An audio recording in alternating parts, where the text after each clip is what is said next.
Volume 3. Chapter 200, Tronet, 5. Chapter 200, Tronet, 5. Dr. Toppler was nervous, so his shoulders tensed. The immense pressure made it difficult for him to breathe properly. Woojin glared as he stood in front of Dr. Toppler. If Woojin swung his fist, it would be able to reach Toppler. Kim Conchal was conflicted. He didn't know if he should stop this or not, but he didn't dare to step forward in such an atmosphere. Everything within the isolation room. The objects. The air. It felt as if it were all being squeezed in front of Kong Woojin's power. He opened his mouth. "I'll give you exactly 5 minutes. If you can't persuade me, you are dead." This was an unexpected opportunity. Toppler's eyes twinkled as he immediately spoke. "This world is a lie. I really want to cancel the words I spoke earlier." Woojin spoke with a serious expression on his face. He didn't care that he had given Toppler permission to speak for 5 minutes. Woojin wanted to hit Toppler for using sophistry. "May I continue? You've used up 20 seconds. At Woojin's words, Toppler quickly took up his words again. The future of Earth and the Moon world depended on his words. It was year 2529. War and the depletion of natural resources made it difficult for humanity to survive. Dr. Toppler spoke in a serious manner, yet Woojin's expression was being contorted further as time passed. Kim Conchal looked on with nervous eyes. Kim Conchal felt as if he was being forced to attend a boring lecture. The unfortunate part was that his life was about to end after 5 minutes, so he was anxious. Toppler talked about the downfall of Earth and the selfishness of the population. He started getting a bit heated regarding the subject, so Kim Conchal had to pull him back. "Excuse me, Professor. Please speak more concisely." "Huh?" Kim Conchal's words broke him out of his previous state of mind. "You have 3 minutes left." Huck. After swallowing a groan, Toppler started organizing the words he had been rambling on about. He spoke quickly and concisely. Earth was completely ruined. We needed a new place to live. Woojin thought about the sense of danger he felt inside the temples of Alphen. "Is that supposed to be Alphen?" "You are correct. Unfortunately, we developed a way to travel there, but the preparations that needed to be done to make the new place livable wasn't finished yet. The terraforming is still ongoing. Humanity had no choice but to wait. This was why a way station was created. We created a virtual reality world. Speak in easier terms. While Alphen became Earth-like, we had to wait in the virtual reality world. Basically, we were placed in temporary housing until our house was built." "So we are in it right now?" "Correct. So what?" "What? Wasn't it normal to ask questions about his story?"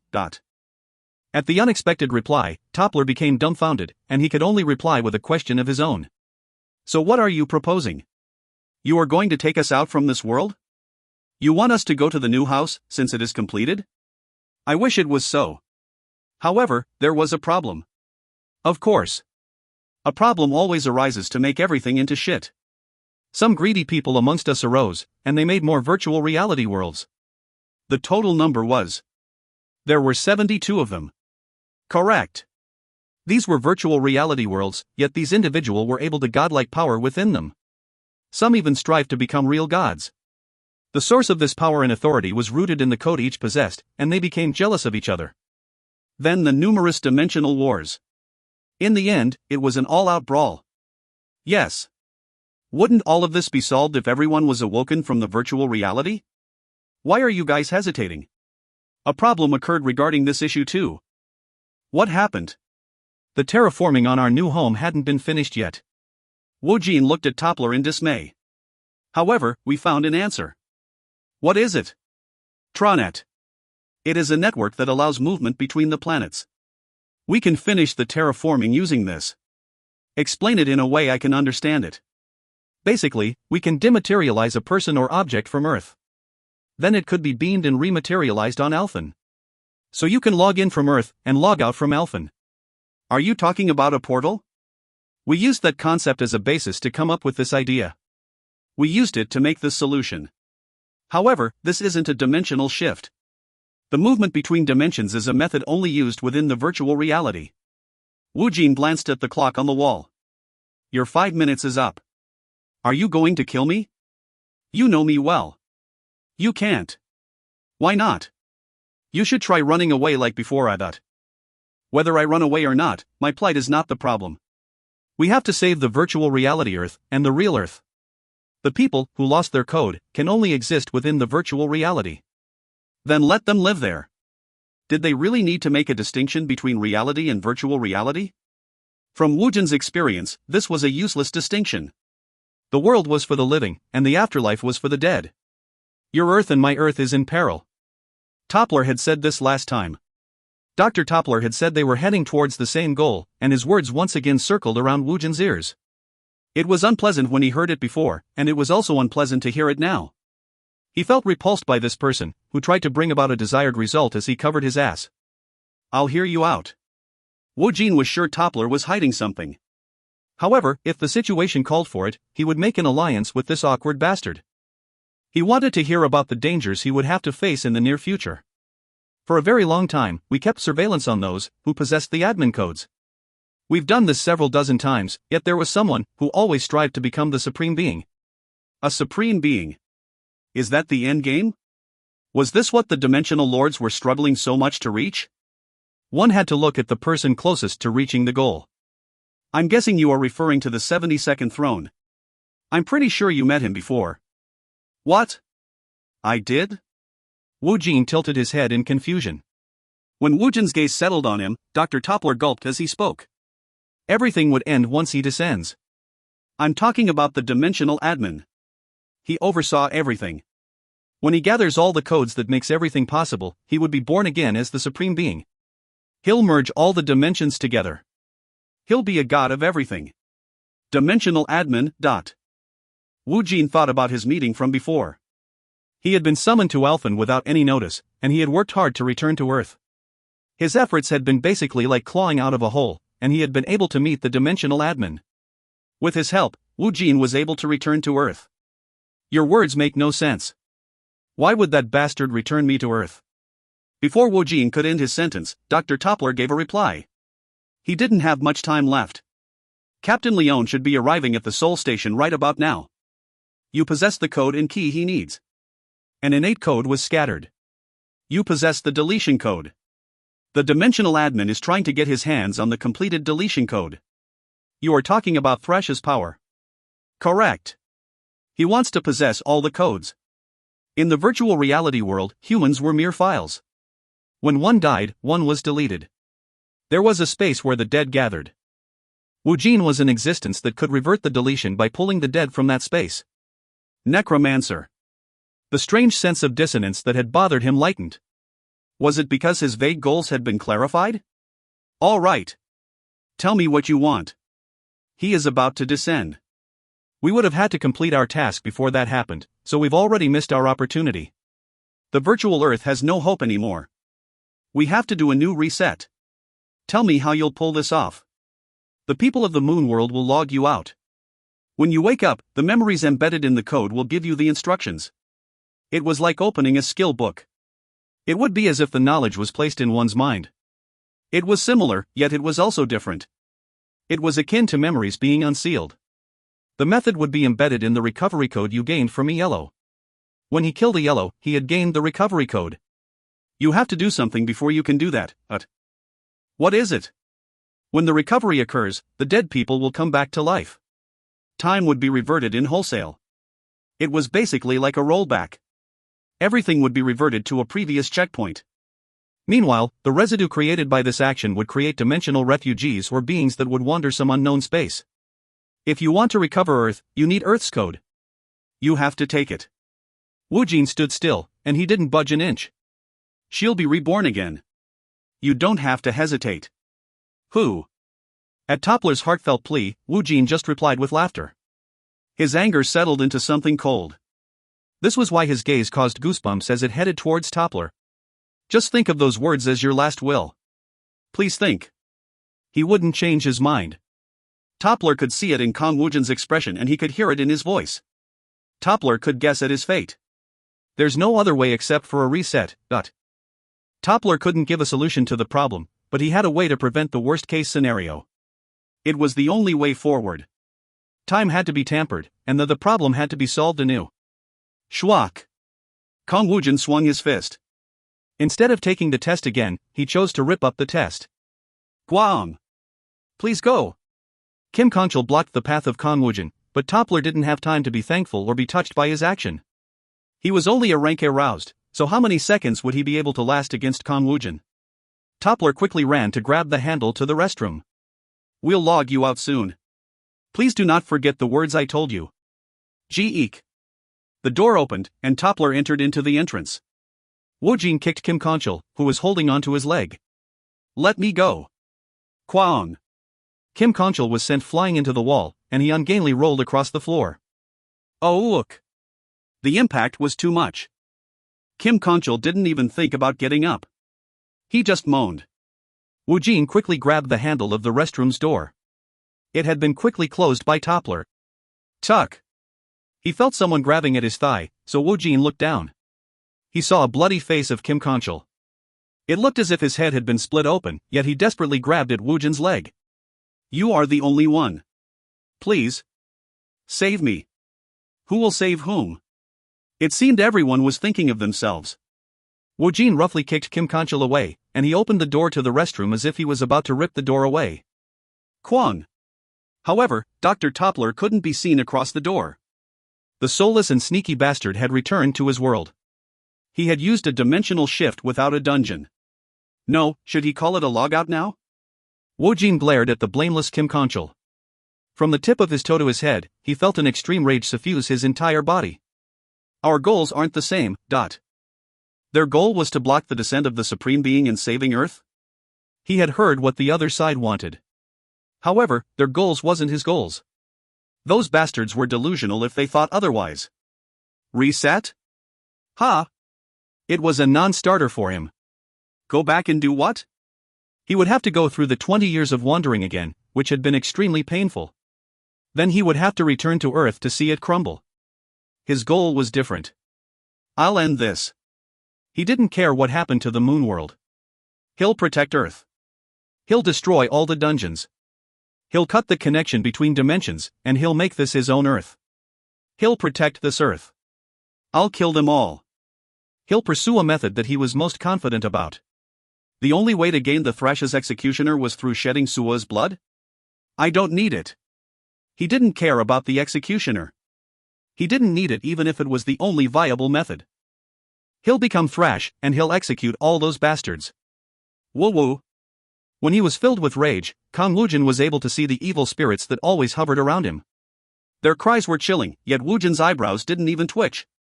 There were thousands upon thousands of evil spirits attached to him. He couldn't even count how many. He had always shouldered this burden. The wailing evil spirits around him started to hide their presence as always. However, his situation was a bit different from before. He divided them through the Trash's set item he wore. Tu Wung. Kong Woojin stepped out of the room.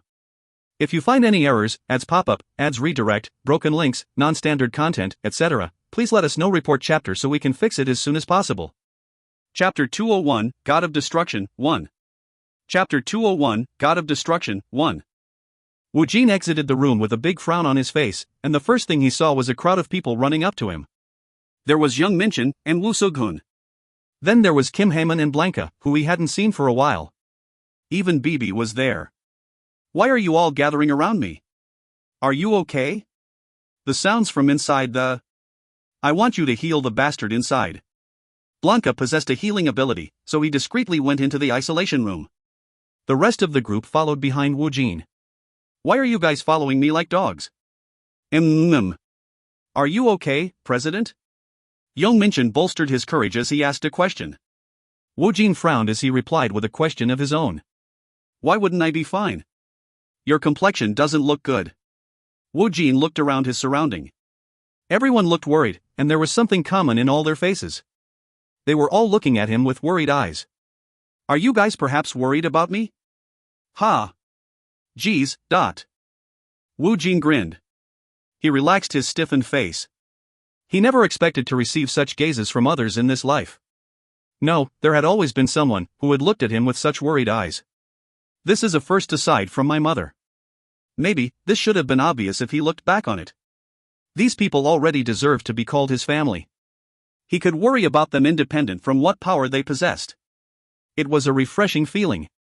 He had decided to protect them all, but he didn't realize they were worrying about him. He didn't hate the feeling. Are you all frustrated?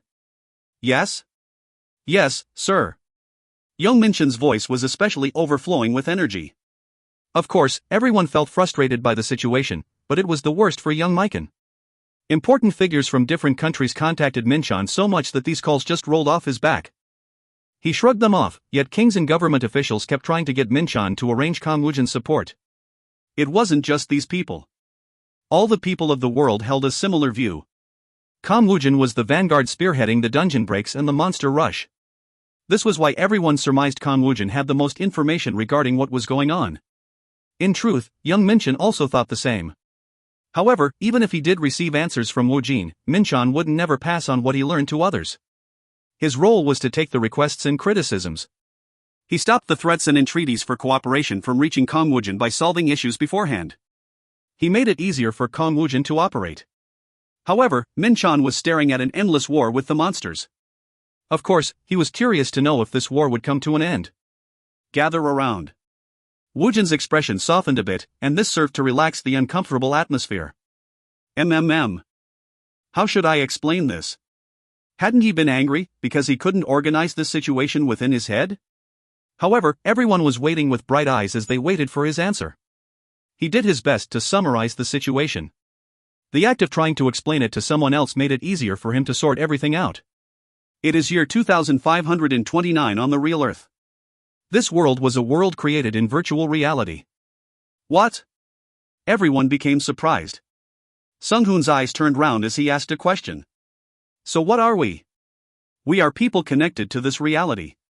Maybe some of us are fakes. Woojin's words lingered, and everyone kept looking at each other. It seemed they couldn't comprehend his words, so they kept repeating Woojin's words inside their heads.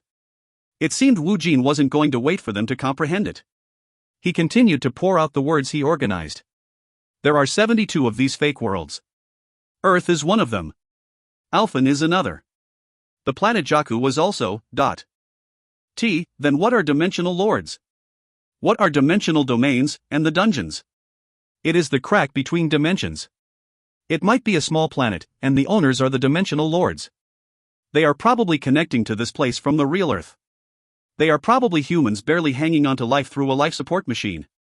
His words were so serious that it felt like a joke. They felt an instinctual need to deny Woojin's words, but they felt a sinking feeling in their stomach. So the roused are the humans, who are accessing this place. The others are virtual humans. Are you saying we are NPCs? Minchin's voice was shaking unusually hard as he asked the question. Woojin shrugged his shoulders nonchalantly. I have no idea. He wasn't qualified to determine if it was true or not. However, it wasn't as if he trusted 100% of Dr. Toppler's story. That's just what I heard. Well, do you feel like a fake? Minchan blanched as he shook his head from side to side. Not at all. Woojin grinned. The people here thought, took actions and lived their lives. How could they be defined by aggregation of ones and zeros? He wouldn't define these people here as fake. He would instead define the program or beings, who created these people, to be gods. If you heard it from someone, who did you hear it from? Professor Toppler. You met him? He did as he pleased. He opened a gate to come to me. He said he's a human from year 2529. He said he's from the real Earth. Minchan couldn't help it. He asked a question about the preposterous story. So is it possible to correspond with them? I have no idea. Huck. Should he be called irresponsible? Maybe he was just thoughtless? Woojin had spoken about a story that was hard to accept, yet he was acting unperturbed. That is why. He grinned as he looked at each one of them. I'm going to go and confirm it, Minchan wondered if he should try to stop Woojin, but he couldn't bring himself to speak. He was in a state of confusion. This world was fake. There was a chance that he wasn't a human. The other countries were asking for support, and Japan had come out against them. However, those events didn't seem important anymore. Even the monsters from the dungeon break felt insignificant compared to this. Toppler had said everything here was fake. He thought maybe the most important task he could do was to check the veracity of this claim. Woo Sung-hoon, who had been still as he listened, suddenly asked a question. Do you trust his words, King? I don't know. What if this is some big ruse? I've hatched a lot of them before, and this smells a bit fishy. He grinned as he replied to his words. If it is a ruse, I'll just beat him to death. Ha ha. Sung-hoon had duped Woojin into buying a particular handphone, and he had been beaten like a drum. He put on an awkward smile as remembered the past. It is worth checking out. What if it turns out to be true? Well, what do you think I'll do? When Woojin put on a weird smile, Sung-hoon gulped. Woojin looked at the needlessly nervous people, and he brought up a topic he had been holding back. While I'm gone, you guys have to do something for me. What do you want of us? I want you all to protect Suwa. Of course, we will. The protection of Kang Woojin's family was their first priority. At young Minchin's untroubled answer, Woojin spoke to him in a serious manner. You have to protect Suwa even if you lose everything. Woojin's gaze head towards Bibi. Do you understand? Yes, master. If Suwa was a proxy of Earth's god, there will be a relentless push by the dimensional lords to gain the code. He couldn't hand them over the code, and he couldn't lose Suwa either. When everyone gets back, I want you to deliver my words to them. Yes, sir. Du Jaemin was still continuing his dimensional battles, and he was steadily increasing the stockpile of points.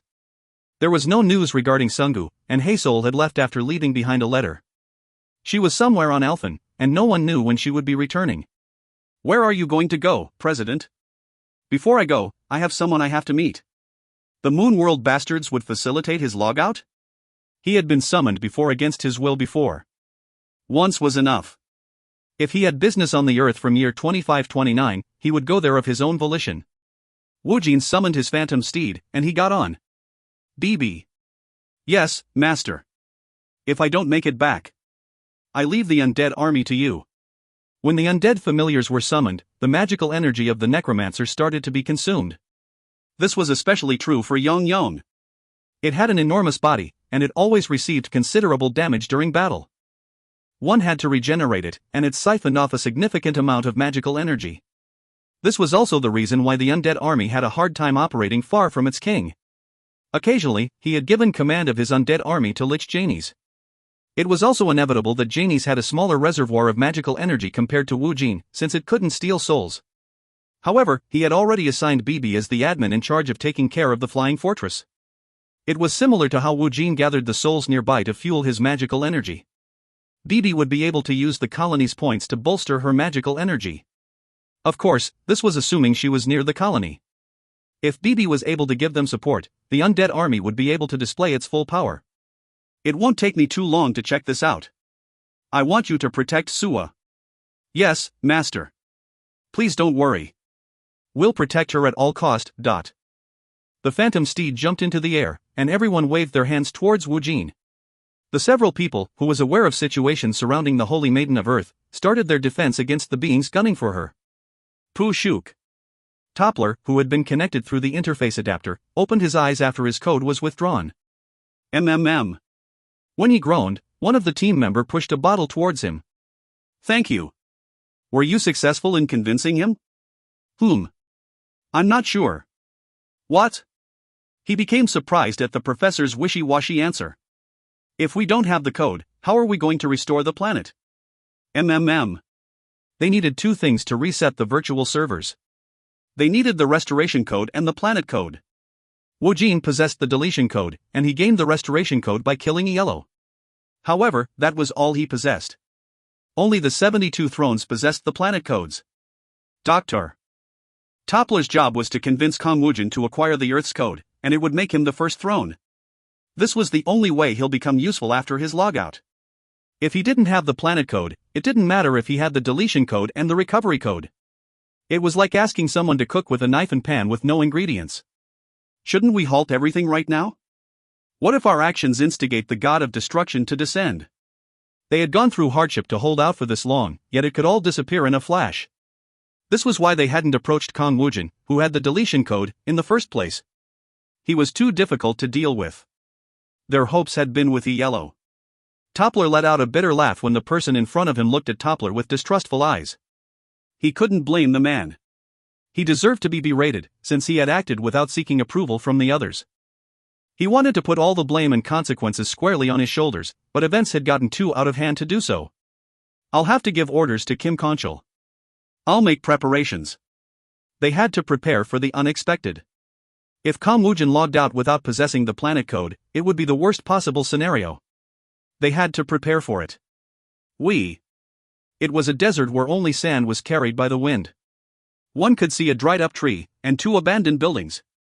After stopping his phantom steed, Woojin jumped off as he looked at his surrounding. He looked in all directions, and all he could see was sand. There was no sign of life here, yet he was careful. Gaby. Cook. Did you call for me? Check if anyone is nearby. Do you need a sacrifice? Or maybe you need blood? Stop talking nonsense. Just go and search. Coo. I will carry out your order. Woojin frowned as Gaby spoke with great mirth. Woojin had sought out a location with no people nearby. He wanted to minimize the loss of life. Shall I start now? Woojin took out the sealed stone, return marble, and the summon stone. He had bought them from his achievement store. After surviving in Alphen for the past 20 years, he had been barely able to find this method. It allowed him to return home. He gathered the 3 items in one place, and he smashed them. Pa-ah! The items turned into dust, and it scattered as if it was smoke. Soon, it coalesced in front of Woojin's eyes as it let out a light. Hooing! It was a mass made out of light. The mass of light was wearing armor, and it was able to speak even though it didn't have a mouth. You are a warrior that has reached the pinnacle. Where do you want to go? The tail end of his mouth lifted when he heard the same word from this being. 72nd throne. He possessed all the planet codes. He was the closest to being the absolute being. He spoke towards the dimensional admin. If you find any errors, ads pop-up, ads redirect, broken links, non-standard content, etc., please let us know. Report chapter so we can fix it as soon as possible. Chapter 202, God of Destruction, 2. Chapter 202, God of Destruction, 2. Earth. This is Earth. The tail end of Woojin's lips lifted. I'm not talking about the fake one. He looked at the dimensional admin, who didn't give an answer. It was as if he was staring at an overmind made out of red light. What reason did it have to put on an armor? Was it mimicking a human? Or did it have some other function? He couldn't even come up with a guess as to the reason why. Why aren't you answering me? What is fake and what is real? The voice rang out, and it shook within his head. Woojin was about to give an immediate answer, but he swallowed his words. What defined something as being real or fake? What characterized reality and virtual reality? When he became tormented by his thoughts, Woojin shook his head as if to chase away such thoughts. It didn't matter which form of reality was of substance. Moon world. I want you to send me there. You can't go there. At the dimensional admin's words, Woojin's expression hardened. Was Toppler correct? Was it true that this world was the fake one? If there really was a partition between reality and the virtual world, the dimensional admin was a product of the virtual reality. It meant the dimensional admin couldn't send him to the moon world, since it was located in reality. Why? The silence was a sufficient answer. If the dimensional admin had no solution, Woojin had only one business with him. Schwak. Woojin summoned his warrior's weapon, and he raised it. You should die now. It gave no answer. However, it moved. Would it be more accurate to say it wriggled? The dimensional admin was made out of light, and one couldn't discern its expression. Choo-cho-choot. It was letting out a serious amount of energy as the light grew bigger. It looked as if thunder was being compressed. It was as if the massive light was resolving into a light golem in human form. Previously, it looked as if the dimensional admin had been wearing loose-fitting armor. However, as the dimensional admin's body grew, the armor fit its body perfectly. The arms and legs extended, and it was around 3 meters tall now. Kururung. A spark like thunder was emitted every time it moved its body. Even without fighting against it, Woojin could feel the explosive power dwelling within it. If you want to challenge me, I welcome it. Woojin looked at it with serious eyes. He spoke with a confident voice towards the 72nd throne. Will he be able to win? Was it because its presence was so overwhelming? It had been a while since he had such thoughts before a fight. Oomph.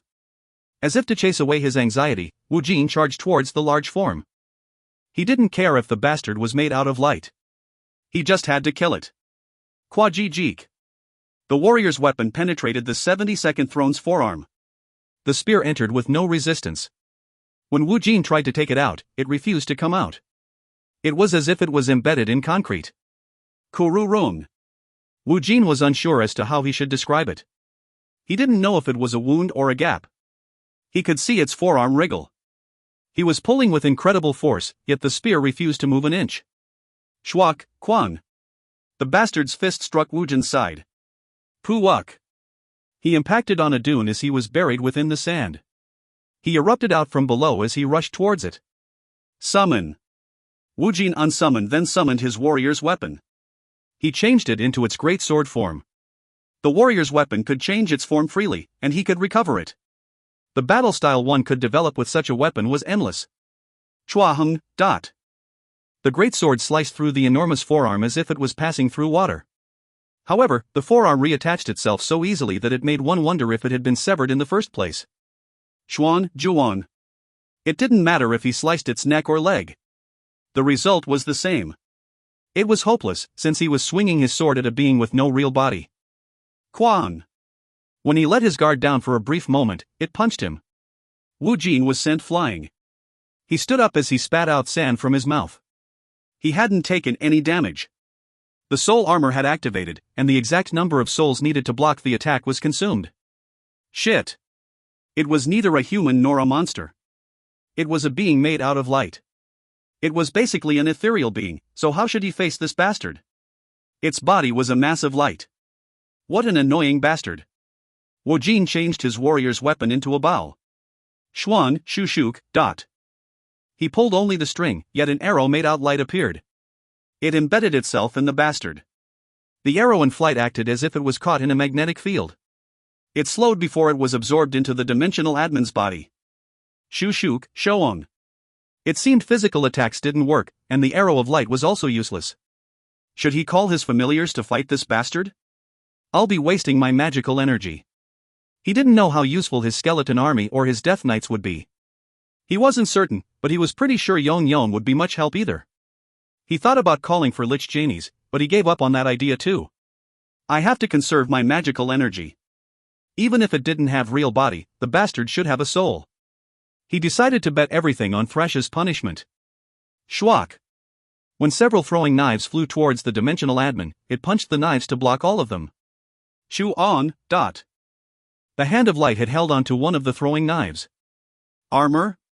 All the ones aiming for its body went through cleanly. It wasn't as if his weapons were passing through after creating a wound. It was correct to say the dimensional admin was letting the weapons just pass through its body. Is the armor covering some kind of nucleus? It was a likely hypothesis. It was a being made out of a specific element, and it needed a focus to act as a nucleus. If this wasn't the case, it was either a soul or a ghost. It was covering its only weakness with armor, so it didn't matter what it was. Since the bastard had self-awareness, it possessed a soul. Chwak. The throwing knives disappeared, and in a flash, a whip was in his hand. The malleable warrior's weapon kept changing its form, and the battle changed again in a free-flowing manner. The whip flew like a snake uncoiling. It surrounded the dimensional admin's armor. This was the only material that would allow him to restrict the dimensional admin. It wouldn't be able to get out unless it strips off its armor. Hulung. When he pulled the whip, the dimensional admin's body flew forward with no resistance. It approached him quickly. Quan. Kuwuk. The dimensional admin's fist once again made him roll across the sand.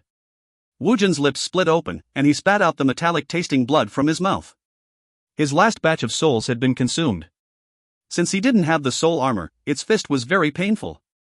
This opponent was on a different level compared to all the opponents he had fought before. This is annoying. From its appearance, Woojin had expected it to use an electric attack or an explosion created through pressurized energy. He thought it would attack with magic, yet it only used its fists. The bastard's body ignored any forms of physical attack, and it felt as if its body wasn't even there. Bitch. Woojin charged again. It would be great if he could use his magic to restrain the bastard. However, he couldn't waste a single ounce of magical energy. If he did, he wouldn't be able to activate Thrash's punishment. I know what you are trying to do. Is that so? Woojin grinned as he wiped the blood away from his lips. Try blocking it. Toog. Sand flew into the air as he charged forward again. Hulung. The dimensional admin was getting into its stance, and one could tell it was serious. The punches before were like swats trying to chase away a fly. This time it would be for real.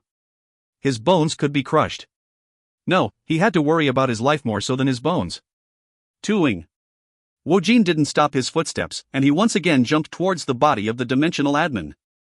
He still had on a smile overflowing with confidence, but the dimensional admin was also smiling. Cool look. It tried to punch, yet its arm didn't move. It was as if something was pulling from the back. It looked as if its body was stuck. Tuck. Woojin grinned as he held onto the armor. Woojin was only an arm length away, and he could see the dimensional admin's face distort into an ugly expression.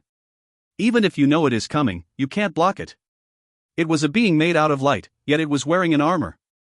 This meant it was casting a shadow. Gaby was told to wait for this opportunity. Goodbye.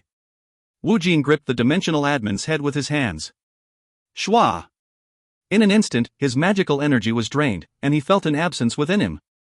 This feeling of emptiness didn't feel great, but he was also filled with triumph at winning against the dimensional admin. He saw its soul get sucked into Thrash's punishment, and Woojin gripped his fists. Ta-ung. The armor fell to the floor, and all the red light was sucked in. Hoo-oo. This is the end. His stored souls had stopped several punches, and now he was drained of everything. If there were corpses or souls nearby, he would be able to absorb it to refill his magical energy. However, he had come to an isolated region, so there were no souls to be found. He had blocked the absolute being from descending. He had stopped a being that would have been a big threat to Earth. It probably needed a certain amount of time before it could revive. He had to find a way to get to the moon world before Yellow or the dimensional admin revives to cause trouble. He'll be able to kill the god of Earth on the moon world. He'll be able to take its code. It was a method where he'll be able to acquire the code, while keeping Sua safe. Xing Shi. Woojin was about to summon the phantom steed Xing Xing when he felt a large amount of magical energy emanating from the floor. Chua. The armor floated into the air, and it started to be filled with blue light. The being was formed again as it let out a blue light. It continuously gathered energy from the surrounding as its presence became large. It made Woojin worried. The unusual mass of light grew until it exploded forward. It was as if it was trying to swallow everything near it. Gua Hang. A large sandstorm rose into the air as it blocked the sun. It obscured one's field of vision with darkness. One couldn't see an inch past one's nose, yet the dimensional admin started to flash as it regained its red coloring. In the end, the result hadn't changed. It had exhausted its power, yet it had won and survived. It had gathered all the codes to the 72 dimensions including Earth. It just had to finish its work. Cook. How long have I waited for this moment? A large eye formed within the darkened space, and it laughed as it looked down at the dimensional admin.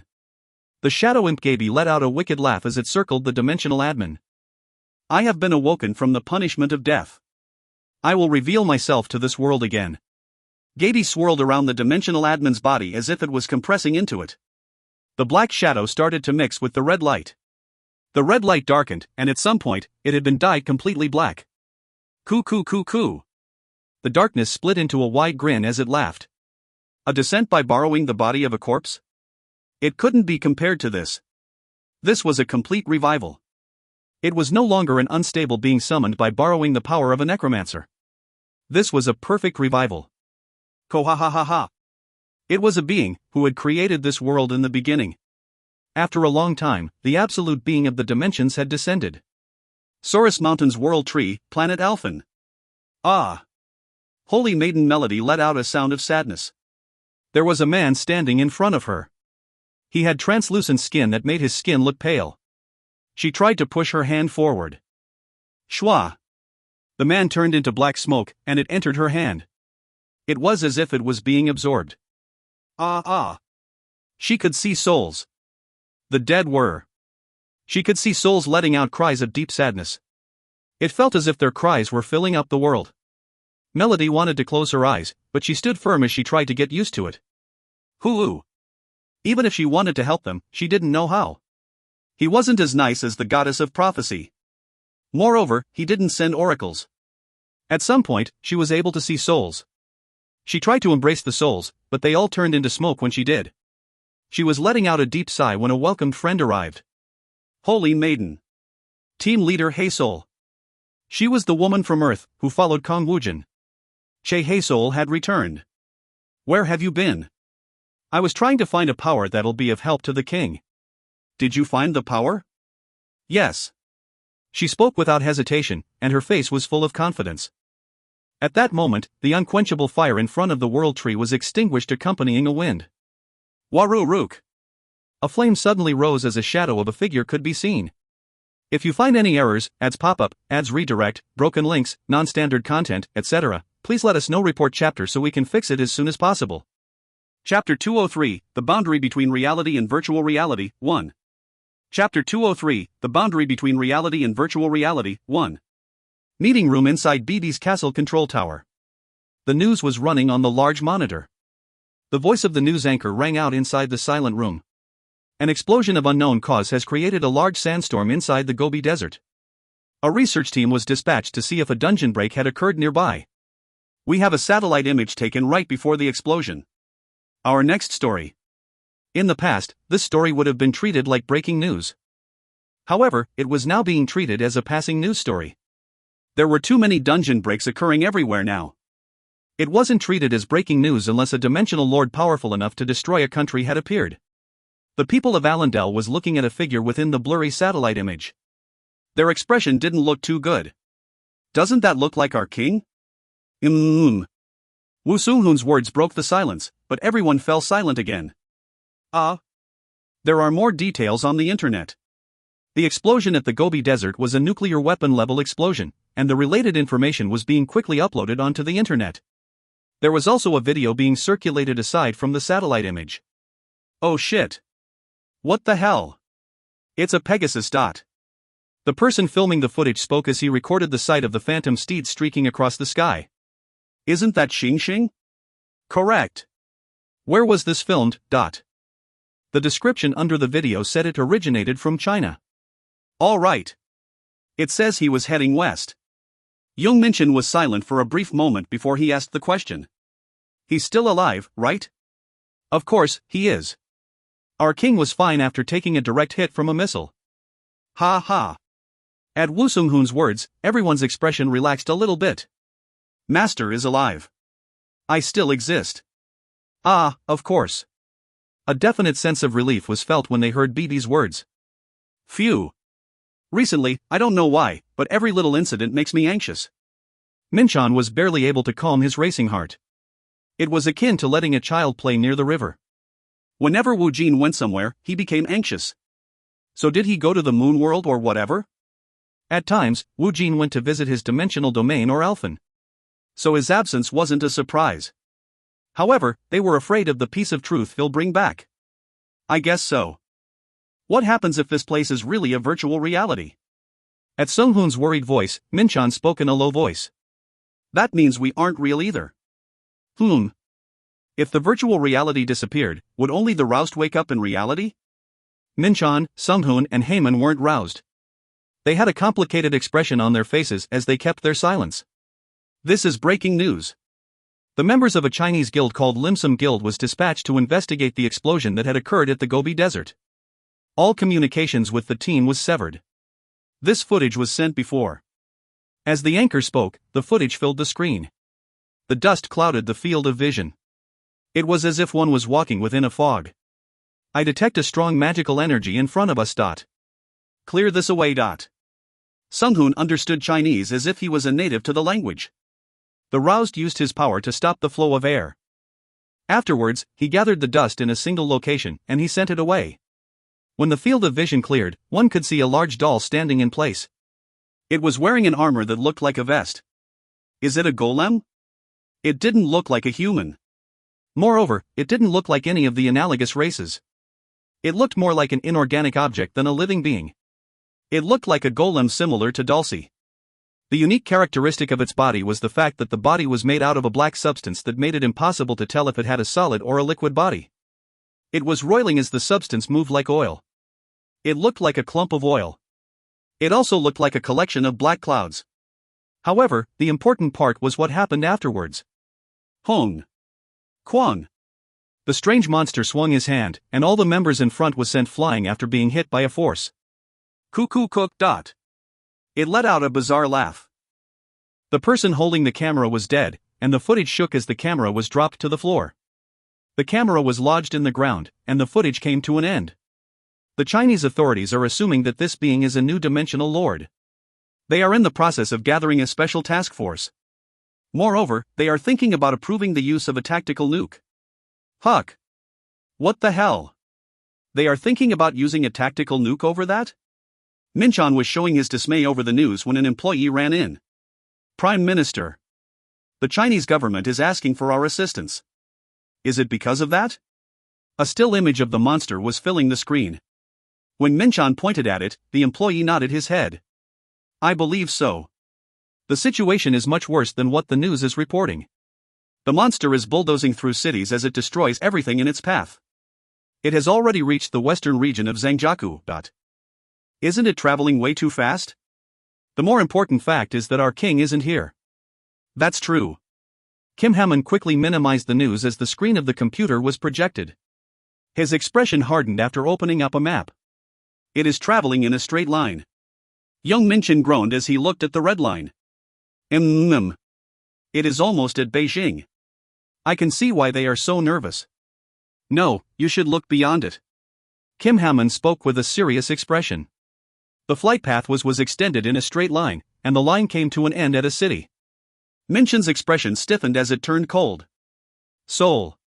No, is it aiming for us? It was an uneasy prediction, but he somehow felt he was right. An incredible bastard appeared accompanying an explosion and the king went missing.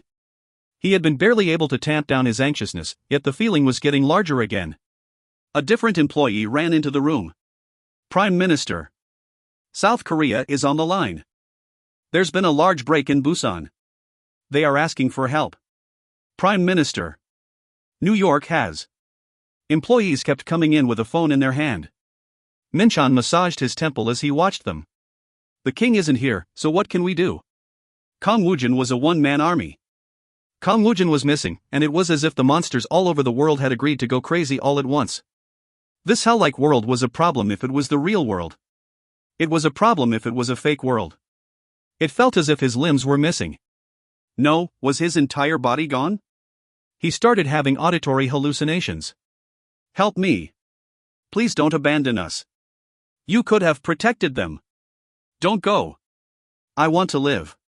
Please save me. Faces brushed by him. These were familiar voices and shapes. Was he dreaming again? Was he being tormented by the vicious evil spirits again? His vision was blurry, and he could see the despairing souls approach Woojin. The souls were tangled up with each other, and it was a sight that could probably be seen in hell. They started to touch his body. It felt itchy and hot. The funny part was that he no longer had a body. He was conscious, and he had self-awareness. However, he couldn't feel his body. It was as if he had melted into the air, and the only thing he could see around him were the evil spirits. He watched them swipe at the empty air, and he felt some unidentifiable emotion. Maybe this was a wish he had desired for all this time. It's freedom. It felt as if he had been freed from everything that had been put on his shoulders. Release. In this state, he felt as if he would be able to run away from the outcry of the evil spirits. I'll leave. He tried to leave. He was about to leave, but... Walk! A butterfly flew in, and it landed in front of Woojin. It slowly fluttered its wing as dust scattered into the air. Soon, the butterfly disappeared, and a girl took its place. Her face was familiar. She was the girl sacrificed in the terror attack. Thank you. The armless corpse, who had crawled across the ground, had reappeared in front of Woojin.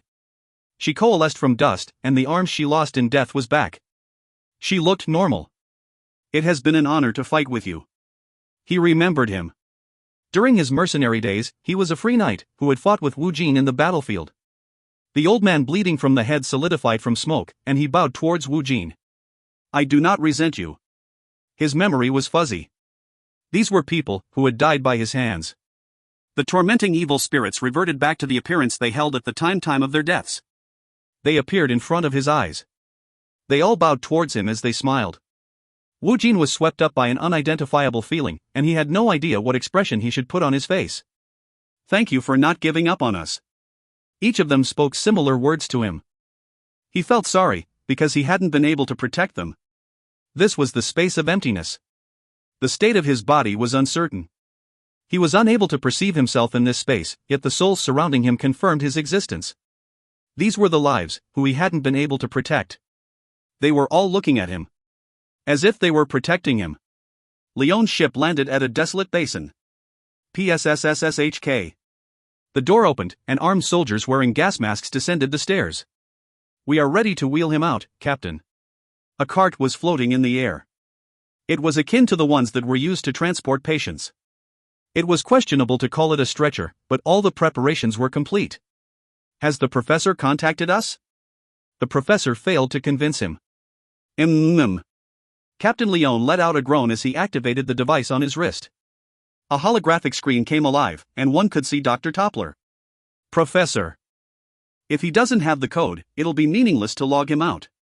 "I know. This is why I ordered Kim Conchal to acquire the code. We have to bring him out too. All right. We'll rescue the recovery code first." "Understood. When he acquires the code, I'll notify you immediately.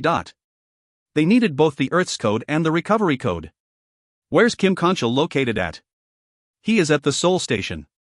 Fortunately, they were located in the same sector. "Please ready another stretcher." "Yes, sir." Another stretcher was taken out of Leon's ship. When the crew was ready, Captain Leon stepped forward first. The road was desolate, and after walking for 10 minutes, a stairway heading below suddenly appeared. The stairs were damaged in places, and it looked pitiful. However, it was good enough to allow people to enter underground. Before they entered the entrance, Captain Leon warned his crew members. "The defense system will be neutralized for only 10 minutes. If we want to save both of them, we'll have to move quickly." "Yes, sir. We are ready to deactivate it, Captain." Captain Leon looked up, and he stared at the words engraved on the ceiling of the stairway. It had been eroded away by time, but he was sure it said Soul Station. He had found the right place. This was where Kong Woojin's real body was jacked in. They just had to extract him after saving him. "Start it." "Yes, sir." The crew members moved efficiently as they activated the device that will neutralize the Guardians. The place with the most security guards and security measure inside the flying fortress was Sua's room. In recent days, she hadn't been able to go out even if she wanted to. She wasn't a prisoner, but she lived the life of a prisoner. It was tortuous for Sua. However, Sua had matured too much to express her feelings. She struggled to keep her feelings to herself. "Isn't this too suffocating for you, Sua?" "No, mother. This was for Sua's protection, but it wasn't as if she could live by herself. This was why Lee Sugyong stayed next to her daughter. Why doesn't Appa come and visit me?" "Huh? Maybe it is because Appa is busy?" The flustered Lee Sugyong gave an answer. Kong Woojin had been purposefully distancing himself from Sua, and it seemed the little one had realized it. "Who? I hope the war ends soon." "I wish so too. When is Jaiwanuni coming?" "She'll be here soon." This thread of conversation had been repeated a dozen times before by the mother and daughter. While they were having this exchange, a guest arrived. "Is it Jaiwan?" Lee Sugyong opened the door in a welcoming fashion. "Excuse me." A stranger walked into the room. He wasn't the usual employee, who cleaned and brought food every day. Moreover, this man didn't look anything like a security guard. Lee Sugyong instinctively pushed Sua behind her as she regarded the man. "Who are you?" The man let out an agreeable laugh as he scratched the back of his head. "Ah. I'm Kim Conchal. What do you want?" "I'm here to save the world." Kim Conchal smiled as he stepped forward. "If you find any errors, ads pop up, ads redirect, broken links, non-standard content, etc., please let us know. Report chapter so we can fix it as soon as possible." Chapter 204, The Boundary Between Reality and Virtual Reality, 2. Chapter 204, The Boundary Between Reality and Virtual Reality, 2. Captain. The neutralization system is ready to be activated. What about Earth's code? The order has been given, and we'll recover Kim Conchal in 5 minutes. All right. Let's go in. 10 minutes. They had to take out Kong Woojin first. Then they will take out Kim Conchal. The mess caused in the world would be cleanly reverted, and everything will start over once again. Captain Leon led his subordinates down the stairs of the Soul Station. Lee Sugyong hid Sua behind her, and she spoke in a trembling voice. Please step back. It'll be all right. This will take only an instant.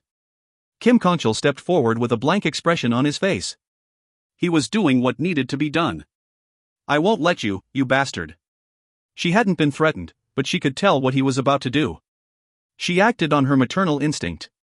She tried to protect her child. Lee Soo-gyong wrapped herself around Kim Conchal. Run away, Sua. Mom. Hurry. At Lee Soo-gyong's cry, Sua hesitatingly ran towards the exit. On the other side of the door, the security guards were fallen all over the floor. How could regular people hold back a rank-aroused? Ha-ak. Kim Conchal easily pushed Lee Soo-gyong away. She screamed as she fell to the floor. You won't remember this anyway. Their fate would repeat again. He would no longer exist in this world, and she wouldn't remember what had happened. The sins he was committing right now would be wiped away. Chat. The delay was for a brief moment, but it was enough time for Sua to sneak out through the door. Kim Conchal quickly exited the room, and he came to a stop immediately. Cindy and Du Jaiwan had been coming towards this very room. Moreover, one could see Sua hiding behind them. Who are you? Isn't he Kim Conchal? Two slim beauties chatted to each other, and Kim Conchal's expression hardened. What happened to the people here? Did you do this? What's going on? They tried to argue from a moral high ground, but the women were afraid. They had come here to play without knowing what was going on. They arrived to find the security guards on the floor, and Sua was being chased by a man. This particular man had been known as the greatest roused of Korea, and he had been imprisoned in an isolation room. They faced him. By any account, this was a suspicious and scary situation. Tisk. Kim Conchal ran forward. The promised time was close at hand. If he wanted to be saved from this false world, he needed to get the code. Large tears could be seen in the eyes of the child. Pot. Kim Conchal held a small awl in his hand. It was more than enough to snuff out this small life. Aak. Kim Conchal charged forward like an angry bull. Du Jaiwan and Cindy screamed. This was the only way they could fight back. Waruruk. Their screams saved them. Wahak. Cindy squinted from the heat as she looked at the flame in front of her. She had thought Kim Conchal was on fire, but after opening her eyes further, Kim Conchal was fighting with a ball of fire. Waruruk Pak. The ball of fire was swinging its arms and leg. She started to see a form take shape. It was a man wearing red clothes, which looked like Korean traditional robes. He possessed white skin, and his hair, eyebrows, and pupils were red. He was a handsome man with a distinctive look. Move. I'm trying to save the world. No way. It was inappropriate for this situation, but the red-haired man let out a light laugh. No matter how one looked at this situation, Kim Conchal was attacking three defenseless women. His actions was far from saving the world. I don't have much time left. The red-haired man's smile made Kim Conchal feel much more desperate. You should stop this. Get out of the way. Unlike the desperate Kim Conchal, the other man acted as if he had all the time in the world. The roused in front of him was a fire element roused, who was easily able to turn aside a rank aroused like him. This won't do. Waruruk. The man's hand shimmered as if it was about to melt before it ignited. The flames reached out towards Kim Conchal. The bands of fire wrapped around Kim Conchal, and all his movements were restricted. He fell to the floor. Eat. Kim Conchal struggled on the floor, but he didn't show any signs of giving up. He pursed his lips, and in a flash, a shiny needle flew towards Sua's head. Pu Shuk. How dare you? Waruk.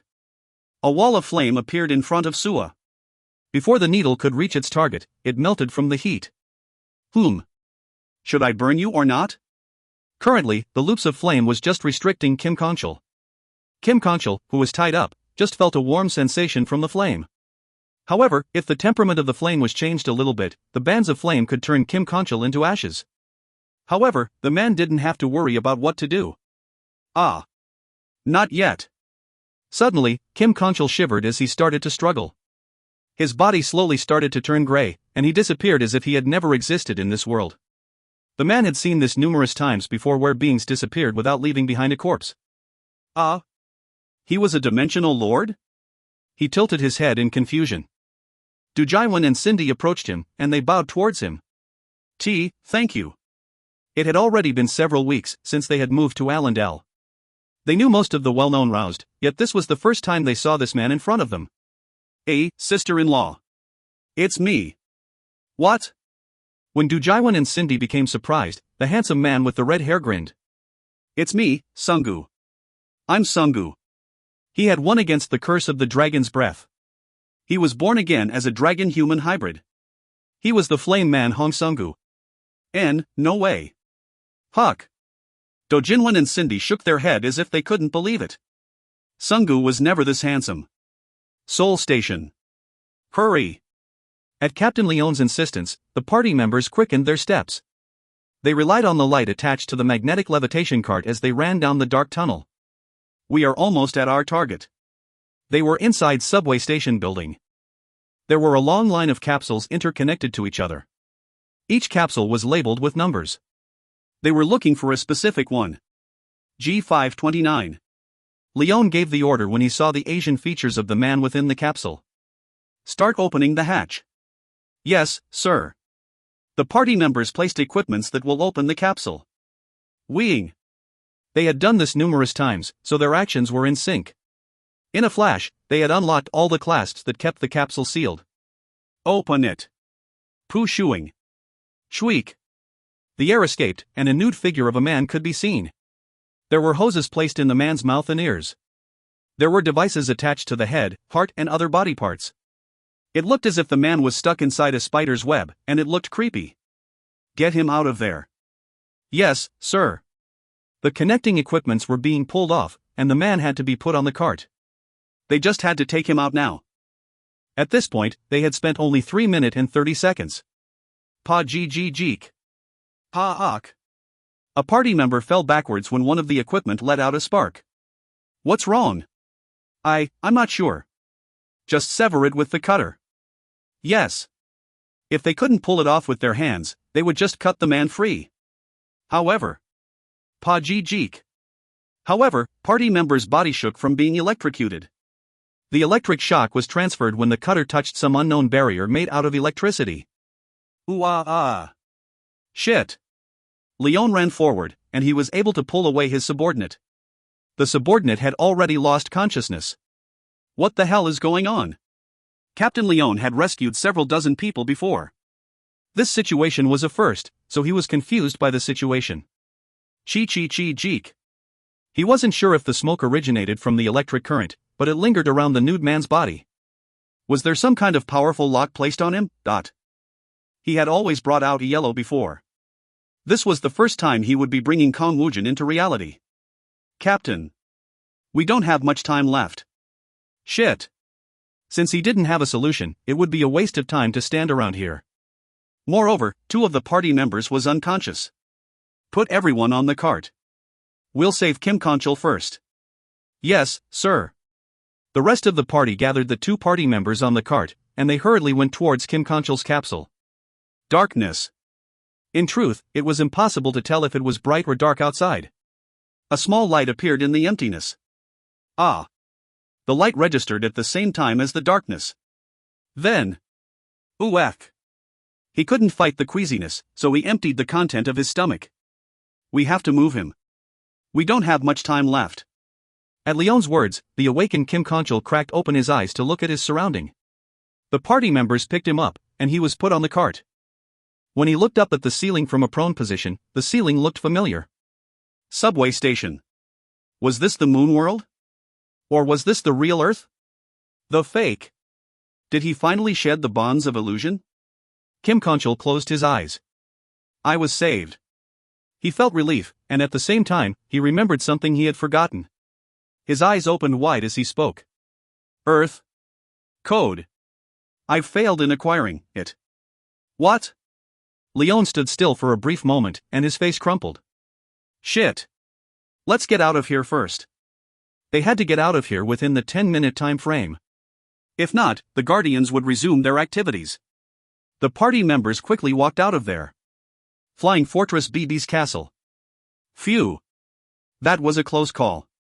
Young Minchin and the other members arrived late. All they could do was to console Suat and the battered Lee Sugyong. There's nothing I can say to make up for this, but I'm very sorry. This wasn't an outsider who broke in. Kim Conchal was someone they had locked away, and his surprise attack had almost resulted in a disaster. So where's Hyung Nim? Nim. At Sunggu's question, Young Minchin groaned. Hong Sunggu had changed too much. If it wasn't for his unrefined way of talking, Young Minchin would have mistaken him for someone else. The atmosphere around him had completely changed. He said he had something he wanted to check out the moon world, so he went there. Which dimension is that in? That is. After he hesitated for a moment, Young Minchin spilled everything he heard from Woojin. Sunggu listened calmly, and he didn't show any signs of being surprised as he replied. So we just have to protect little Miss Sua until Hyung Nim comes back. It wasn't just his appearance that had changed. He turned more simple-minded. Ah, yes. That is true, but, Young Minchin had been taken aback by Kim Konchal's surprise attack, but he now remembered the problem that was almost at their front door. A really powerful dimensional lord is coming straight towards our fortress. His target is probably. Even if Minchan didn't tell him, he could guess. I'll go welcome him. When did Sunggu become such a reliable man? When confronted by Sunggu's confidence, young Mikan gave a different opinion. How about we move the fortress to avoid the fight? We can run away after we attempt the fight. He wasn't reliable. He might be reckless. Ms. Haysol will be back soon. Ms. Bibi. Speak. Ha. I'm not used to you now that you are all grown up. She had grown in terms of height, and she had developed exceptionally in some places. Sunggu laughed awkwardly as he looked at Bibi. Ms. Haysol is bringing back friends, so may we move the fortress to the sea? I can. Then please do so. I'll warm up by searching nearby for a fight. After arriving on deck, Sunggu's entire body turned red, and he jumped into the air. He looked like a phoenix in flight, so the people of Allendale was mesmerized by the sight. We'll head towards Incheon. Most of the population had left Seoul already. The nearest body of water was the Western Sea. Bibi's castle moved towards that direction. Afterwards, the Phantom unit led by Blanca was assigned to protect Sua. Dimensional lords might pull off a surprise attack, so the Undead Army, Radic Tribe, Wyvern unit and the fortress's defense system was put on alert. The non-combat personnels went below deck, and they headed towards the evacuation shelter. After Bibi's castle was put on emergency alert, they arrived over the Western Sea. Zhuang! The portal shimmered, and Che Haysol appeared. Minchan fiercely greeted her. Ms. Haysol. I'm sorry for being late. No, I can relax now that Commander Haysol is back. Please take command of our units. He was only the Prime Minister. Che Haysol used to be a commissioned officer, so she was more qualified to command the battle. Moreover, she was a talent, who possessed telepathic ability over groups. Anyways, my friends. Yes. I guess our allies from Alphen is coming. How fortunate. Young Minchin's mouth fell open as he looked at the being that came out of the shimmering portal. Schwaak! The portal became larger as if it was about rip apart. A body kept emerging from the portal as it climbed into the sky. Cool. After letting out a roar, the long body circled the flying fortress before it jumped into the sea. It looked a bit different from the traditional dragons. Instead, it looked like the eastern dragons from the legends. Cool. The problem was the fact that it wasn't just one of them. 17 dragons had appeared. On top of the deck. The combat personnel assigned above deck. The Radic tribe, who was on standby with the Wyverns, were surprised. Death Knights, who were the core force of Undead Army also. How surprising. Even Lich Janies, who had protected Alphen for the past 200 years. Those are water dragons. These were the last dragons of Alphen. All the hardship she went through drained out of her, and Haysol let out a weak laugh. I made new friends. If you find any errors, ads pop-up, ads redirect, broken links, non-standard content, etc., please let us know. Report chapter so we can fix it as soon as possible. Chapter 205, Recover, 1. Chapter 205, Recover, 1. Where is he? When the spacecraft's hatch closed, Dr. Toppler took off his helmet, and he was the first to speak. Captain Leone had a bitter expression on his face as he looked at the anxious professor. He's in the recovery room. Dr. Toppler was able to read many things from his expression, so he opened the door to the recovery room with a gloomy heart. Professor. Dr. Toppler looked the same except he was a bit older. It seemed Kim Conchal was deeply moved by this fact. He really had opened his eyes in the real world. What happened to Earth's code? I failed. Ha! Dr. Toppler let out a long sigh. So what was the point in awakening Kong Woojin, who only had the recovery code? If they wanted a rollback, they needed a reference point in the form of the planet code. Is there really a need to do a rollback, Professor? What? Can't you just save everyone just like me? Ha! At Kim Konchel's words, Toppler shook his head from side to side as he let out a sigh. Their resources were already depleted, and the presence of any life was absent in their home. In such a situation, what would happen if tens of thousands of people were to awaken at the same time? Even without an external cause, the people would self-destruct. It was inside the VR world, but humans fought each other for power through an endless war. It was human nature. Kim Konchel's expression still indicated that he didn't comprehend the reasoning behind the rollback. Ha! Once we reach our base on the moon, you'll be educated at the readjustment center. Dr. Toppler stopped speaking as he looked at the time displayed on the wall. Why did everything get so twisted? Should he have followed the advice of the council? Should he have made more preparations by running more tests? His meeting with Kong Woojin was a small event, yet it had a butterfly effect. Now events had spiraled out of control. Please listen to me carefully. Yes, Professor.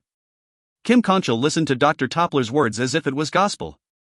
He was reverent as if he was in the presence of a god. When one connects to the virtual world, an avatar is created. We call this the login. Kim Konchel was already aware of this fact. He didn't even think of VR Earth as being real. He found it easier to think of it as a game. No, he was living proof of this fact. I was finally able to log out. Exactly. Kim Konchel thought of it as escaping the virtual world, yet it wasn't as if the real world was a good place to live. One had to always struggle for survival in this place. It was a world that might be relying on a hope that might have already flown the coop. Just be open to this possibility. What would happen if the beings in the virtual reality was logged out into this world? What? It is as I said. I'm not talking about logging out a person that was logged in. What if the stuff in the virtual reality could appear in reality? That is. Why was virtual reality called virtual? It was a non-tangible abstraction of a physical object. The world existed only in the simulated space. We are able to log into their reality. What if they could log into ours? This was beyond Kim Konchel's wildest dreams. If a person of the VR world could log into reality, what should it be called? Was it an act of creation from nothingness? Was it a descent into this world? It will be the same as how we can go to the VR Earth. We'll be able to bring the beings in the VR to this place. If that is possible. We are trying to bring the VR Earth to this solar system. That VR Earth will become the new Earth. The real Earth had used up all its resources, and it was in ruins. This was a last-ditch attempt at saving the population of Earth. It was terraforming through virtual reality. An enormous amount of time had passed to make this into reality. So what will happen to this Earth? It'll stay the same. Earth wasn't the target of the terraforming. Earth was an ark that'll store the sleeping population until it was possible to move into the new Earth. Mars will be terraformed. If that is possible then, humanity would gain a new Earth, and when they escape the VR world, they'll be able to live new lives. They'll be able to live on the new Earth. This is why we need a reset. What's the point in bringing out an Earth that is almost at the brink of ruin? The outbreak of dungeons. The war had worsened, and the VR Earth was being destroyed in many locations. This was why they needed a reset. I see. His voice sounded deflated. Now he knew why his life had been repeating. Instead of feeling relieved at finding out the reason, the feeling of emptiness grew within. He had achieved his goals in opening his eyes in the real world, but the real world was in ruins. Moreover, everyone here had put all their eggs in the basket of the VR world. If the 72 thrones are able to completely take over the worlds of Tronet, we'll no longer be able to log in. Our last hope is the terraforming, yet everything might end before we can attempt it. Aren't they also humans? They were supposedly humans sleeping and interfacing with the VR worlds. If everything within was created by humans connected to the Tronet, he was having a hard time comprehending the situation. Professor. Captain Leon is paging you. The neutralization equipment is ready to be used again. When he heard the voice spoken from outside the door, Dr. Toppler patted Kim Konchel's shoulder. Tronet might not have been created by humans. The VR space was created as a byproduct. They had been researching the possibility of instantaneous travel between Earth and Mars. Maybe humanity coincidentally stumbled onto Tronet by chance. This might not be a fight between humans. They might be fighting for survival against some alien entity. It was time for him to go retrieve the only key that'll allow them to reset the board. Please rest. Kim Konchel's role was done. He'll have to search for a new candidate who'll follow his instructions on resetting Earth. This person would have to be receptive to receiving a message from the moon world. The neutralization equipment has been activated. All right. Let's head in. At Captain Leon's order, the party members hurriedly went into the subway station. This place had acted as a great bunker. It kept the people sheltered from the repeated wars and the resource depletion. They relied on the flashlight to traverse the dark path, and they quickly arrived at Kong Woojin's capsule. Ready the cutter? Yes, sir. They weren't going to do this with hands. They planned on ripping out the capsule, so they brought an enormous machine cutter. Open the hatch. Yes, sir. The party members opened the poorly closed capsule again. Huck. The party members became surprised when they looked into the open hatch. He's not there. What? Captain Leon came closer, and he could see that the capsule was empty. Where the hell? Where did he go? This had never happened before. What should we do, Captain? Eat? Captain Leon gritted his teeth. He was also confused, so his thoughts became complicated. Find him. Do a thorough search of the surrounding. Yes, sir. The party members quickly turned on the portable lights, and they searched the surrounding region. Maybe. Leon was mesmerized as he stared at the empty capsule. No one had been able to wake up through one's own efforts. No one had been able to do it, since humanity was connected to Tronet. Eek. Dr. Toppler opened the broken door. He looked around his surrounding. It seemed there had been a battle inside the isolation room. It was a mess. Hoo-oo. It was all up to him now. While Captain Leon acquires the recovery code, he had to quickly acquire the Earth's master code. He froze when he exited the isolation room. Members of the Phantom Unit was on guard duty, and their gazes landed on him. Who are you? He would have felt better if a gun was pointed at him. As they asked the question, they moved to either side of Toppler, and they grabbed him. Ooh, okay. He was roughly thrown to the floor. Then his hands and feet were cuffed. As if this wasn't enough, aroused with a binding skill used his ability. Ha-oo. It felt as if the strength in his body had been drained away. He lay on the floor as he looked at the members of the Phantom Unit. So who is he? I have no idea. Go get the Vice Commander. Yes, sir. The fact that this man had popped out of the previously empty isolation room was suspicious. Blanca's eyes turned round when he saw the captured Dr. Toppler. Dr. Toppler. Dr. Toppler was drained of energy, so his tongue felt like a leaden weight. He let out a weak laugh. No, he tried to laugh, but his face wouldn't move. Most of the Phantom Unit was rank A. Several of them had already reached rank S. This wasn't a simple binding skill. Why are you here, Dot? At Blanca's question, a member of the Phantom Unit unfroze Dr. Toppler's face. Dr. Toppler tried moving his stiff tongue, and he was barely able to speak. I'm here to save Earth. Whom? Then why are you sneaking around in secret? I'm not sneaking around. I know about you. You'll disappear if there is a door. We'll wait until the king returns. Where's Kong Woojin? The king went to Moon World. You'll stay here until he comes back. There wasn't enough information to predict Dr. Toppler's behavior pattern, but there was one thing they were sure of. He was able to create dungeons using doors, and he could disappear using this method. Blanca pointed towards a long antenna on the other side of the control tower. If he was tethered there, he won't be able to run away easily. It was the ideal place to hold Dr. Toppler. You guys keep an eye on him. Yes, Vice Commander. The members of the Phantom Unit dragged Dr. Toppler to the antenna, and they started tying him up. We don't have time for this. We have to save Earth immediately. You don't have to save it. We'll protect it. Blanca made a gesture with his eyes, and his subordinate froze Dr. Toppler again. Geez. What the hell is this? He couldn't believe what was going on. He could do a force logout. However, if he did that, he wouldn't be able to get Earth's code. Dr. Toppler was tethered to the antenna, and he could see the horizon in the distance. He was too far away, so it looked like a dot in the sky. However, Toppler could feel his presence. Absolute being. The being that wanted to dominate Tronet. That being had revived. If he acquired the Earth's code, everything would end. He had to reset everything before that happened, yet he was tied up here. A ball of flame landed on top of the flying fortress deck. Waruruk. It was a human, who had turned into fire itself. Hong Sungu opened his mouth. This might be more dangerous than I thought. He received damage, but everything gets absorbed. Tell me in more details. His old pupil. Janice looked at Sungu, who had become a dragonoid. Janice spoke again. It takes damage, but if the attack doesn't pass a certain threshold, it recovers instantly. Minchan, who had been listening to the exchange, asked in a serious manner. Do we have any chance of defeating it? Unfortunately, my attacks can't get over that threshold. We'll have to fight it to figure this out. Che Haesol spoke confidently, so a small hope appeared on his face. We have to follow the Lord's command. Minchan agreed with the cold voice of Janice. Let's run away. If the possibility of us winning is low, we should preserve our forces. They had to protect Sua. This was the command given by Woojin.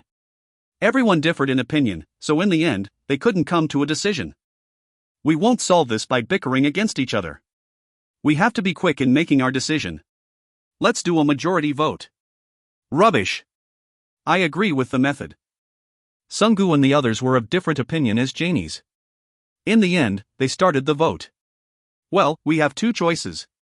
If you want to retreat, please raise your hand. Janice, Bibi, Minchan and several others raised their hands. The Lord's orders are absolute. That's right. We have to follow Master's words. Bibi didn't want to run away, because she was afraid. She didn't care what sacrifices they needed to make. The most important thing to her was Kong Woojin's last order. This was why she wanted to retreat. Well, if you want to fight, please raise your hand. Sungu and Haesol, who had went on reconnaissance, raised their hands. Minchan was delighted as he spoke. Then let us retreat. This is absurd. A roar that made his ears ring was heard. Minchan flinched, and he turned to look at the Death Knights. They were in a line, and they were all raising their hands. To make things worse, Bone Dragon Yon Yon was slightly raising its wing. Ah! We fight. Death Knights. Kiba, who was the leader of the Death Knights, stepped forward. Janie's eyes immediately flickered with red light. The Master's command is absolute. We aren't going against his order. His voice was resolute. We fight. We fight to win. This is how we protect her. Everyone was at a loss for words. Kiba continued to speak. The immortal isn't dead.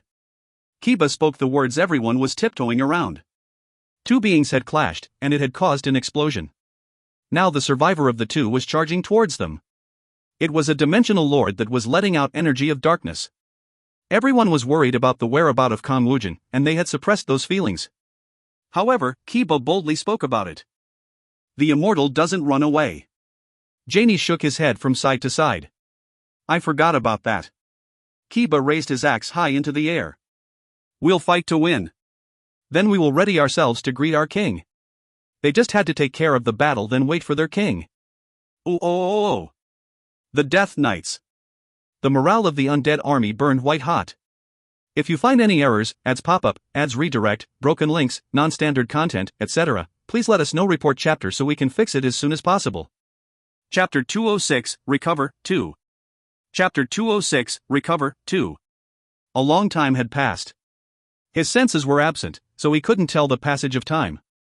There were so much thoughts entangled in his mind that it reached a point where he couldn't think about anything. A sense of emptiness was left behind when he suddenly realized something. A lot of time has passed. He hadn't gone anywhere, and he hadn't moved. He stood in one place as everything remained the same. The amount of idle time he had might have drove him insane, but now he was moving farther away from it. Thank you. Several hundred to several thousand beings surrounded him. He could feel each one of them. It was a long enough time where he could have gotten lost, but he clearly felt them protect him at all times. Evil spirits? He had thought unblemished souls had fallen to torment him. He had deluded himself to a ridiculous degree. They had always been trying to protect him. From what? Light pierced his eyes. Eyes? Did he really have them? He had no body. He started thinking about the thoughts he couldn't perceive before. He kept trying. He tried hard to recollect his memories. Woojin. Immortal. Terraforming. It felt as if scattered fragments of memory were being absorbed into him, and the pieces were being put together one by one. The only thing he found lacking was the fact that these fragments were pieces from two different boards. Who am I? Was he a scientist who used to research the material transfer system between planets? Or was he the high school student who was summoned to be the necromancer on Alphen? It was the beginning of a new world. Nothing existed there, and it was a space where anything could be substantialized. The ever-expanding space were given owners, and they were split up in ranks. Then there was the first supreme being, who had the authority to delete everything. He could destroy them all. God of Destruction Thrash. His chaotic fragments of memories were trying to fit into a single board, where space was getting sparse. These fragments clashed against each other, and they were being chipped away. However, the board kept expanding, and these fragments eventually settled into place. His soul. His consciousness was being put back together clumsily. They settled to form a bowl. Pa'at. He opened his eyes. He blinked several times as he looked at his surrounding. It was a familiar old castle. It was cozy and familiar.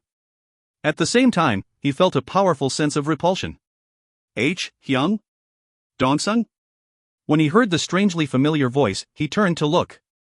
It was a young man with white hair and sunken eyes. Jaemin? Yes, Hyung. Are you okay? He had no idea.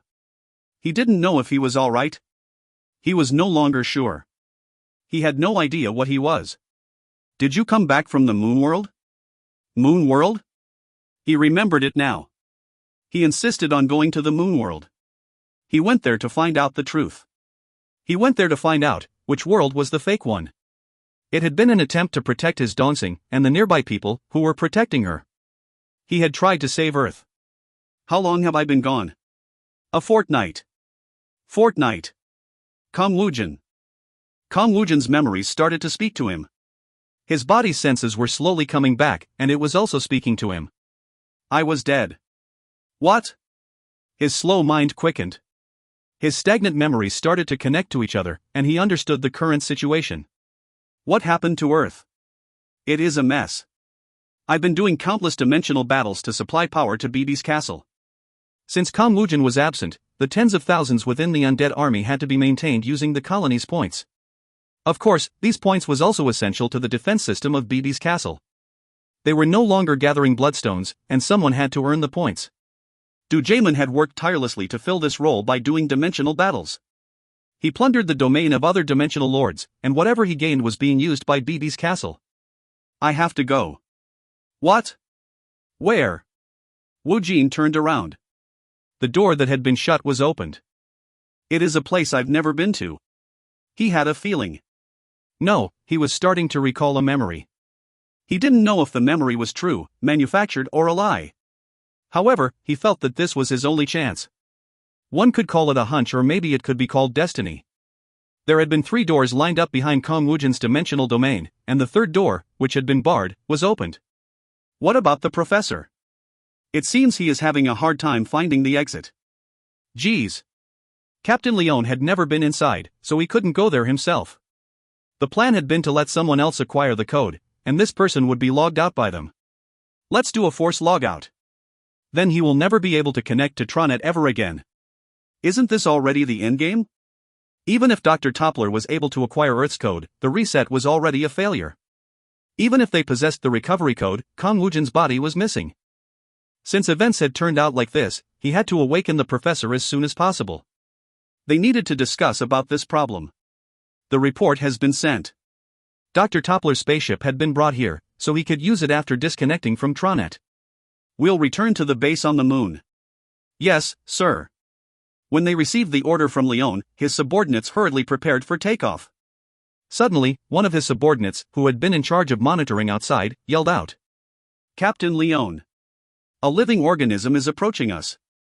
What nonsense are you spouting? What kind of a nonsense report was this? How could there be any living beings left on Earth? There were people still alive, but they were all in the capsules. The only ones who could move freely on Earth was the soldiers on Leon's ship. Is it a Guardian? If those nasty machines were able to exit the subway station, it might be. Please look at it yourself. Captain Leon was at a loss for words when he looked at the screen pointed out by his subordinate. The screen displayed what the security camera was picking up. It really was a living organism.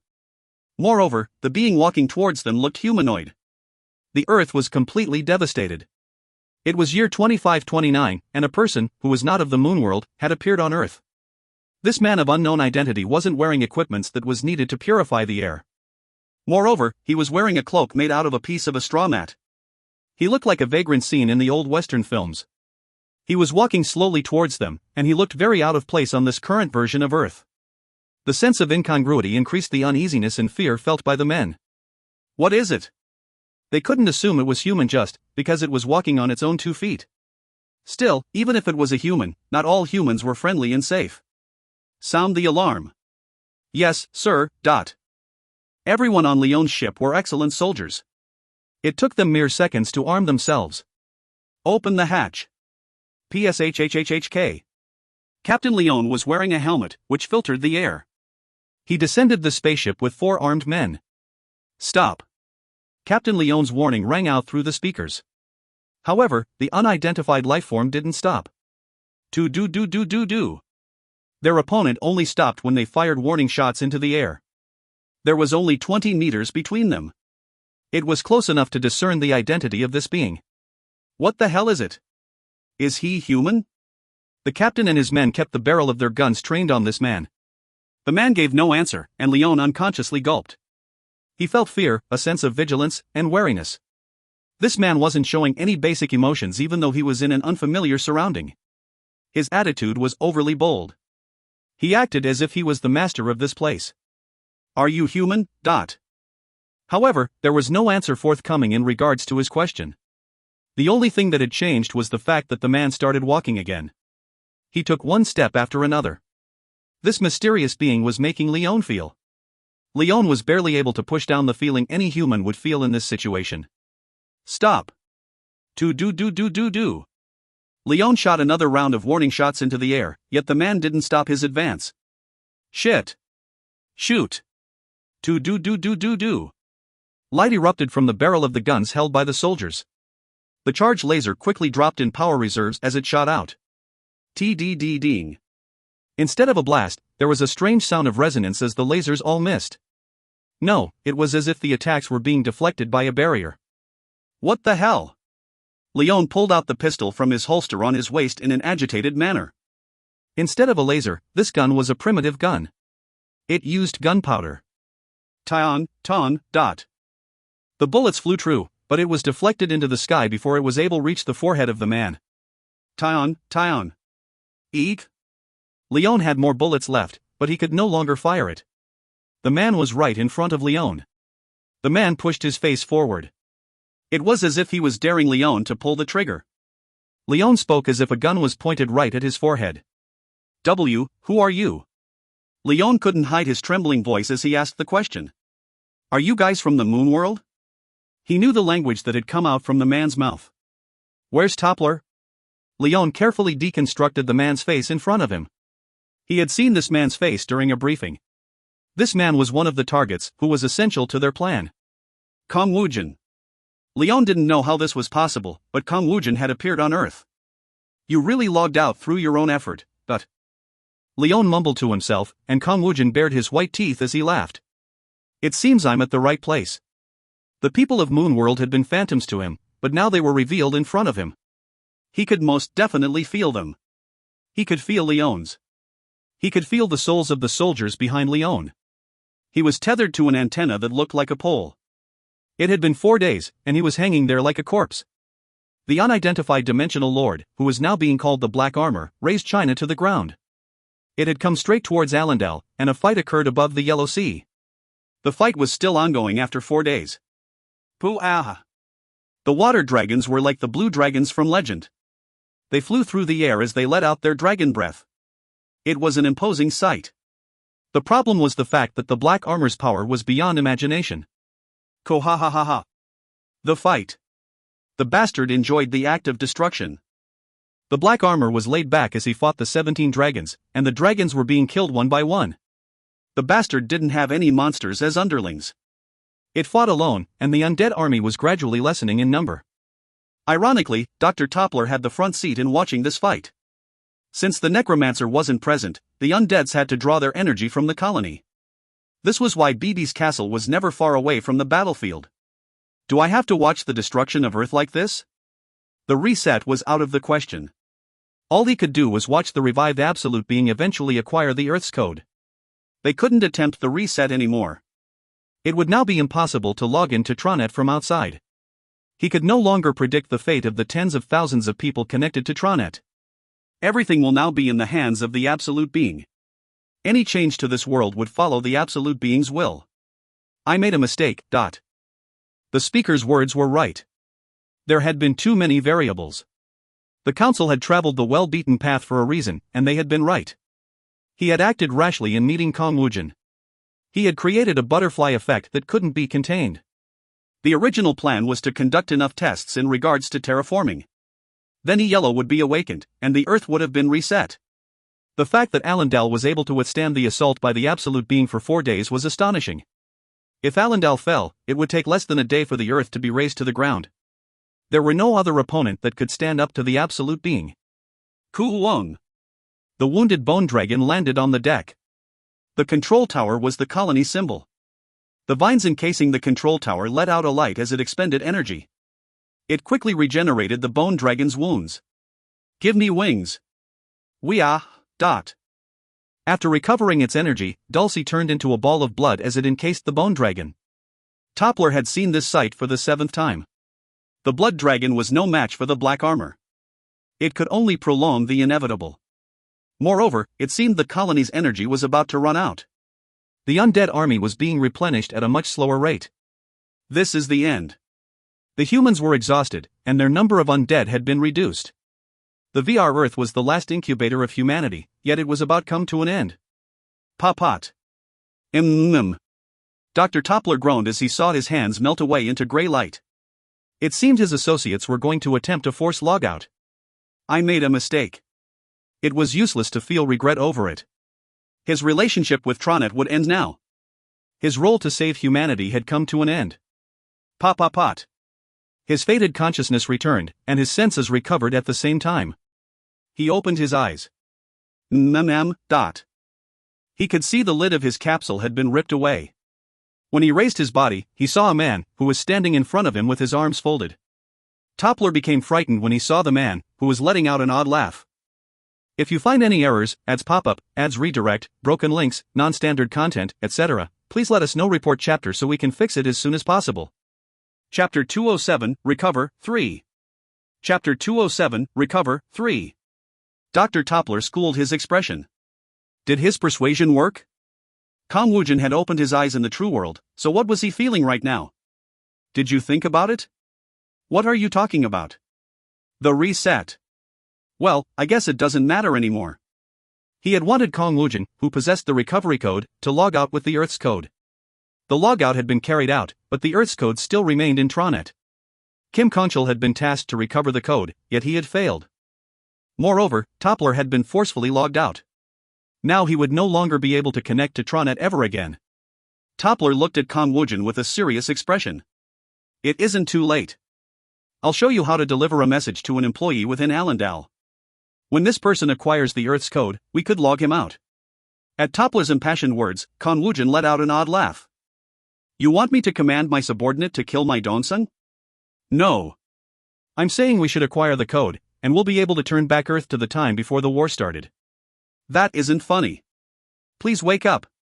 That place is merely a VR. When the reset occurs, your sister will still be alive. We aren't killing her. We are going to save Earth. Toppler had angled his body up from the bed, and Kong Woojin pushed his face towards Toppler. You are mistaken. My goal is to sever my Earth's link to Tronet. I don't care about your Earth. Toppler's face darkened. Kong Woojin had been logged out, but his memories were still unstable. This was what Toppler assumed. We can always turn back the VR, but the reality. Stop. Kong Woojin patted Toppler's shoulder. I came here because I wanted to confirm something. What was he talking about? He came here on his own? He had ordered Captain Leon to log out Woojin. I came here to check on your soul. Woojin's eyes laughed as he looked at Dr. Toppler. A leery suspicion Woojin had was resolved. It had been weighing down a part of his heart. Where are you going? I have things to do. When Woojin turned to leave, Dr. Toppler pointed at Woojin. Why aren't you detaining him? However, the nearby soldiers didn't move an inch even at his insistence. This was also true for Captain Leon. Captain Leon. What are you doing? Please give it up, Professor. Woojin possessed the recovery code. It didn't matter if they hadn't been able to acquire the Earth's code. They had to find a way to turn back the time. Eek. If we just let him leave right now. At the very least, the recovery code was needed to carry out some form of a reset. Dr. Toppler got off the bed, and he ran towards Woojin. Stop. Woojin was standing on the stairway leading out of the spaceship. Woojin turned, and their eyes met. Toppler groaned when he felt the sensation of being airborne. It wasn't just a feeling. His body was really floating in the air. It was as if he had been levitated.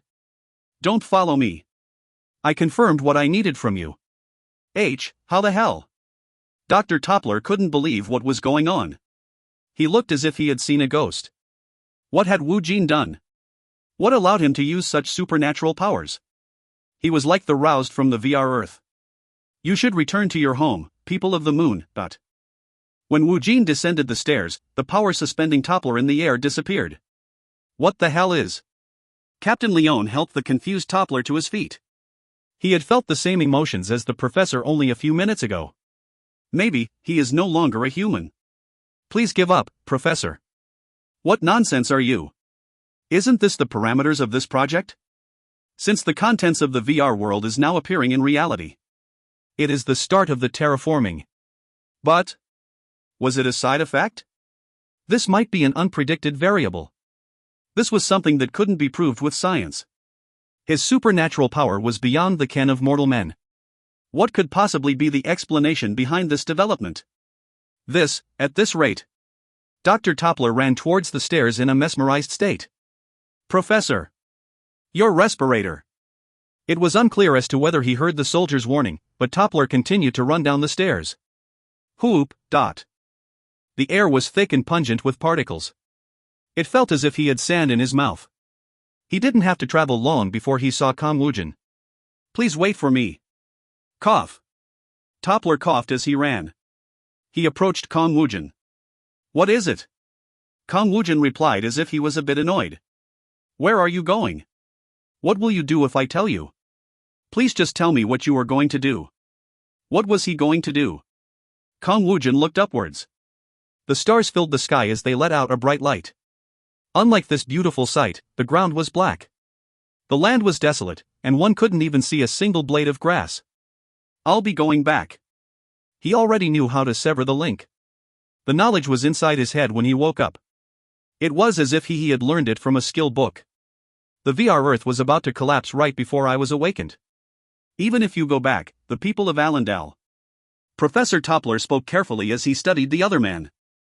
Did you see it for sure? Did you see them die?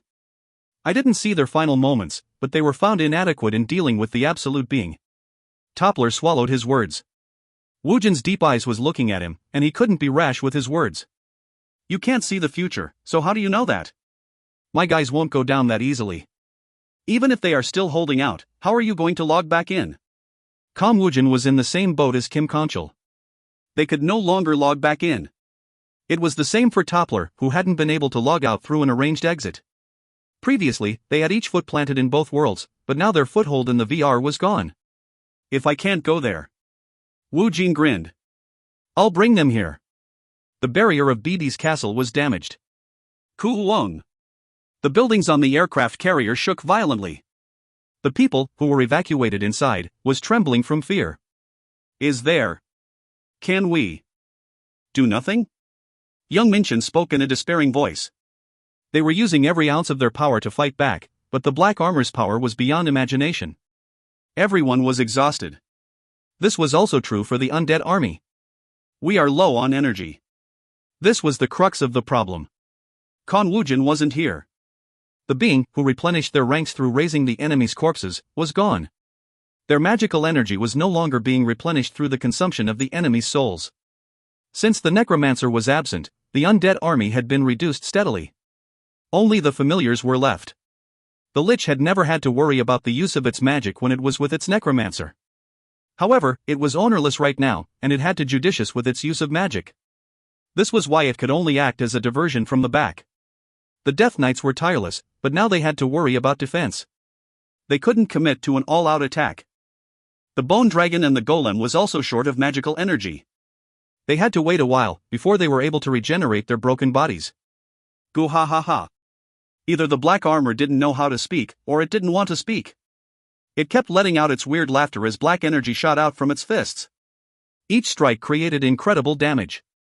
Qua hung. There was a big hole made through the hull of BB's castle. The unlucky employees fell from the sky. Kaya.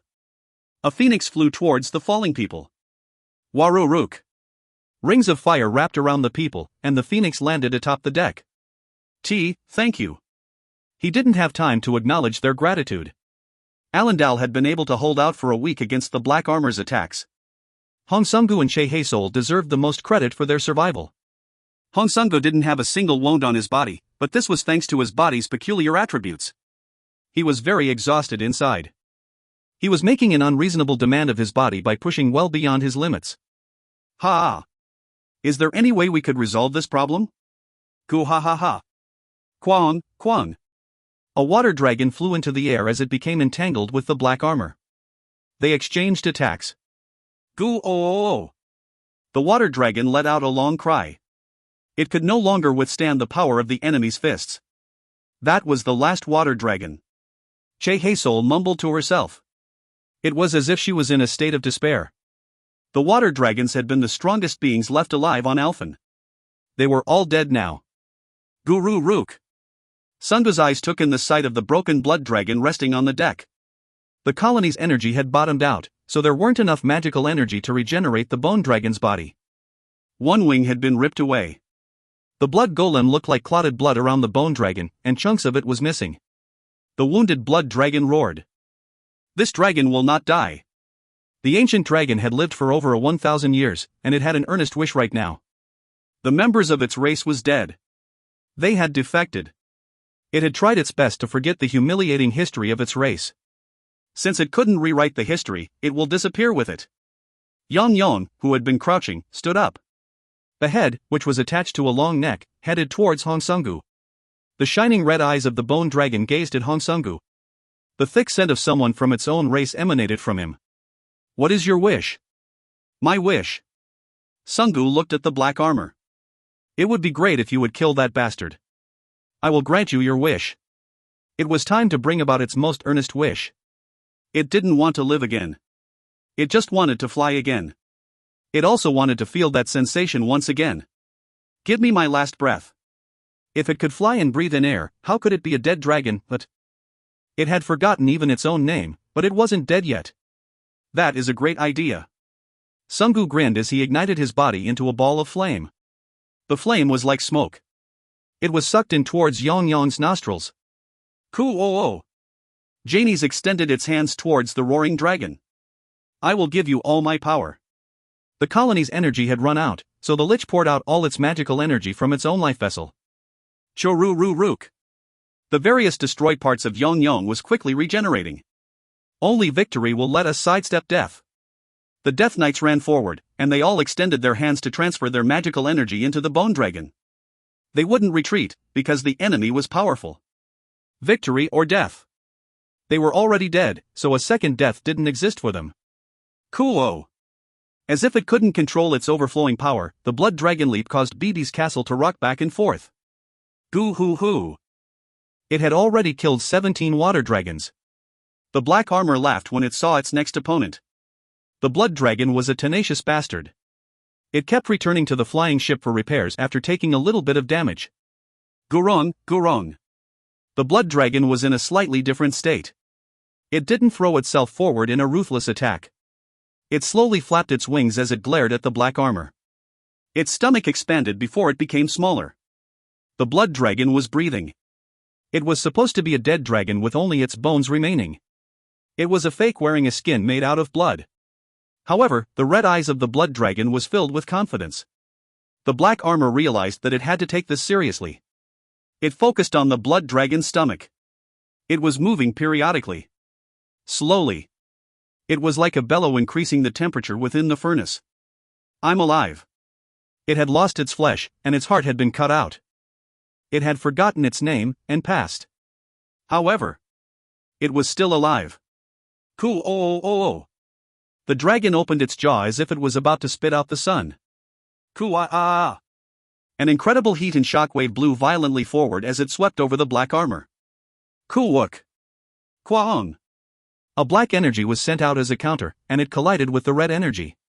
It was as if the black energy and the red energy was in a tug of war. The black and red energy tossed and turned as they tried to swallow each other. Kuwaang. It was as if a nuclear weapon had been detonated. The enormous shockwave and explosion raged outwards as the surrounding was encased with light. Okay. The shockwave pushed against Bibi's castle, and it plunged towards the ground. At the present rate, everyone on the fortress would be killed. When Bibi felt the energy of the colony be refilled, she immediately activated the barrier. Even now Jaemin was tirelessly conducting the dimensional battle from the dimensional domain. She thanked Du Jaemin from inside her heart. Kwaong. The barrier was activated, but Bibi's castle couldn't overcome the momentum. It crashed into the ground. An incredible cloud of dust rose into the air. Then the backblast of the dragon's breath washed over them. Countless number of people had been thrown to the floor by the impact. Did we win? The Death Knights and Bibi looked towards the sky. The dust hadn't settled yet, but they could see something descending towards them. It was a black figure. Hugh. Black armor. Maybe, the bastard was really a transcendent being. The bastard had survived the dragon's breath, and it was coming towards Bibi's castle. To be precise, he was aiming for the Earth's code, which resided within Bibi's castle. This was fun. It was as if the black armor knew that there was no opponent that could resist against it. It spoke for the first time, and it made Bibi want to cry. It descended slowly as if it was an angel descending towards the ground. Everyone had an expression of despair on their faces as they watched it descend. However, their expression of despair was soon replaced with happiness and delight. Toppler got on his knees. Please think this over. We can rewind everything. The VR Earth is already destroyed. No, it is in the process of being destroyed. Wouldn't it be better if you were able to greet a new and pristine Earth? Toppler didn't want a ruined Earth. He wanted a new one. He wanted the Earth that had been clean and beautiful. He didn't want a crumbling Earth, which was damaged by war. We have to do a reset. Woojin grinned at the Toppler's determined words. Look at me, Professor. Yes. Life is about moving forward. You shouldn't revert everything just because you have the ability to return Earth to its previous state. But, you are in a fantasy of wanting to live in the past. It is time for you to wake up from it. Woojin summoned his warrior's weapon. Shoot. His summoned weapon lengthened to become an enormous scythe. It was a weapon that could cut and kill everything. Thrash's executioner. This enormous power and authority could influence not only life, but the planets. I'm moving forward, not backwards. Woojin swung the Thrash's executioner. Pa'at. Kuwook. A light exploded forth. The light was so strong that it felt as if one would go blind. The light kept extending endlessly. Earth observation post, Moonworld. Speaker. Please come out and look at this. He didn't need to go find the speaker. All the residents of Moonworld was looking towards the sky. It was the dead planet, which was the home of their ancestors. Humanity's incubator. My God. The black earth was regaining its color. It was as if a dye was being poured on a black paper. The light was spreading, and it was turning the earth blue. It was like watching a picture. It was like watching a display of computer graphics. The mouths of the people hung open as they watched this surreal phenomena. The expression on faces of the people couldn't be ignored. The black armor felt something was amiss, so it turned its head. Isn't this fun? Right? When did he arrive? Kong Woojin stood behind the black armor, and he swung the Thrash's executioner. It didn't have time to dodge. The black armor was cut in one fell swoop. It turned into black smoke before it disappeared. A shadow exited the smoke, and it was absorbed into Woojin. For a brief moment, a bitter expression passed by his face. Woojin looked at the BB's castle, which had landed on the ground. He saw the people of Allendale cheering. Moreover, he looked at a place not too far away from the flying fortress. He looked at the spaceship. The dumbfounded doctor Toppler was standing nearby, and Woojin's eyes met his. See? Everyone is still alive. Allendale wasn't gone. Moreover, Earth was. Woojin, who had been floating in the air, slowly landed on the ground. He had broken the illusion of this Earth. He took the first step for humanity. If you find any errors, ads pop-up, ads redirect, broken links, non-standard content, etc., please let us know. Report chapter so we can fix it as soon as possible. Chapter 208, Epilogue. Epilogue. The subway stations had become a means for the monsters to pour into this world. Humanity had to fight for their survival, and they had done pretty well in the fight. Still, a population that was about to reach 7 billion was reduced to half its size in just 5 years. The monsters appeared in the world, while following certain sets of rules. Humanity explored the dungeons, and they obtained a profitable result. They started taking advantage of the situation. They went wild over a new resource called bloodstones, but soon they were hit with a bigger tragedy. Tronet and Earth had completely synchronized. Afterwards, the Dimensional Lords, who were indiscriminate about their killings, had appeared. They were on track to take ownership of Earth. It was rare to see a country who hadn't lost their capital, and about half the countries of the world lost their government. The people of these countries turned into refugees. Monsters. One couldn't simply categorize all of them as monsters. Many different types of life forms gathered on Earth. There were humanoid races like elves, dwarves, and orcs. There were even humans. The tens or hundreds of new species had been about to fight an endless battle to take possession of Earth. However, all the dungeons had been reset. It was a clean reset. The dungeons, which had acted as dimensional tunnels, disappeared.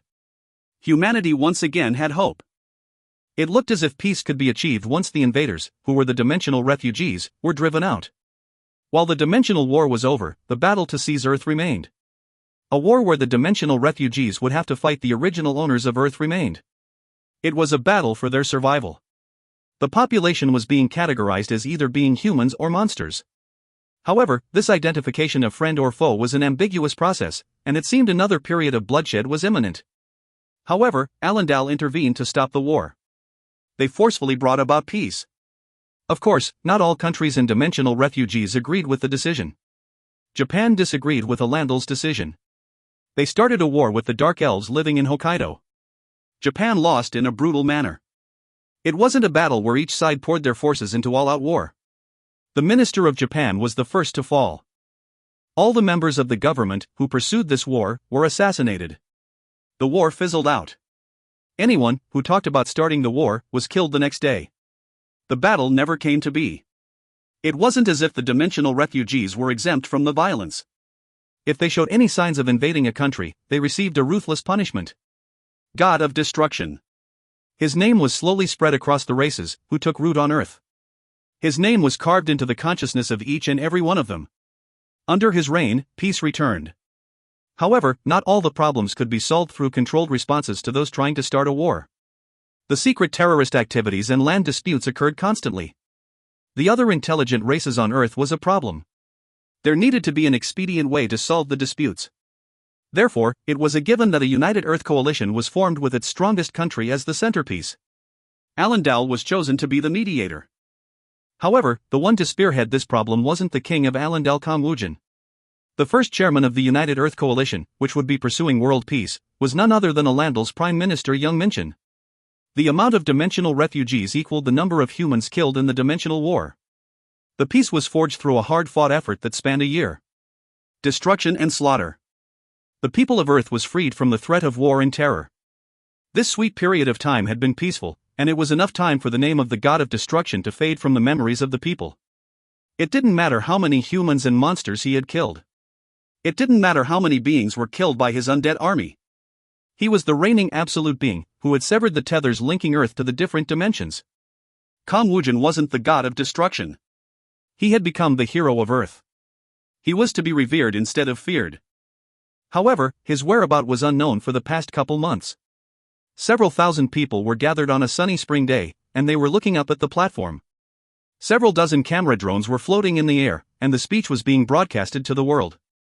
It is unfortunate that I cannot share this historic day with him.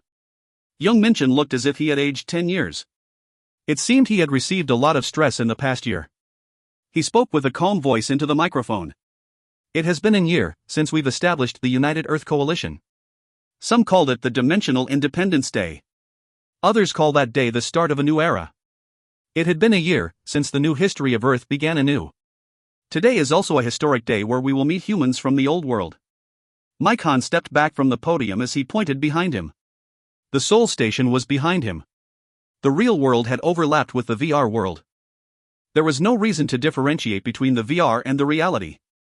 The two very different worlds had merged to create a new reality.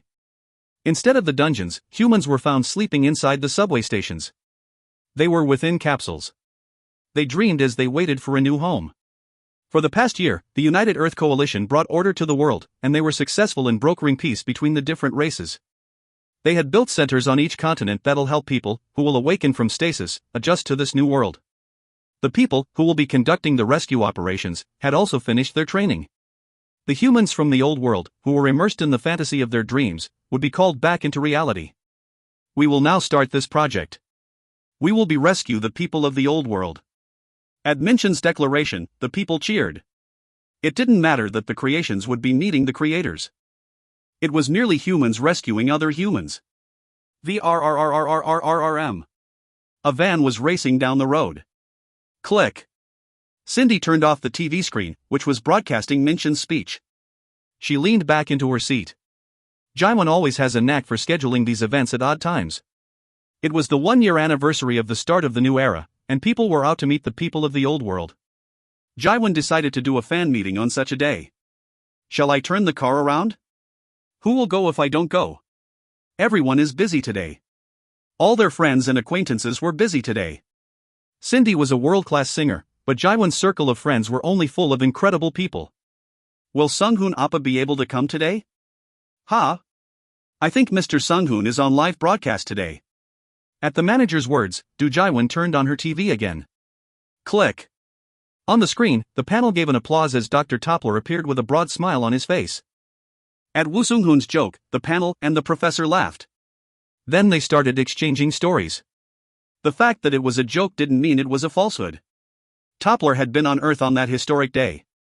Dr. Toppler laughed at Woo Sunghoon's flippant attitude, and he continued to speak. Click. Cindy turned off the screen, and she closed her tired eyes. There were several dozen different races existing on Earth now. Woo Sunghoon was able to converse with all of them. He was fast with his words so much so that he had been able to sell an old phone to the god of destruction. He had used the passive skill he possessed to become a world-famous talk show host. His success wasn't a fluke. A few. Sunghoon Appa can't come. Why don't you try asking your boyfriend? At the manager's words, Cindy furrowed her brows. A few. Why would the world's busiest jobless person pick up my call? Put. Her manager laughed at her reply. Durururu. Unlike her words, Cindy tried calling him, yet the phone kept ringing. There was no sign that the phone would be picked up.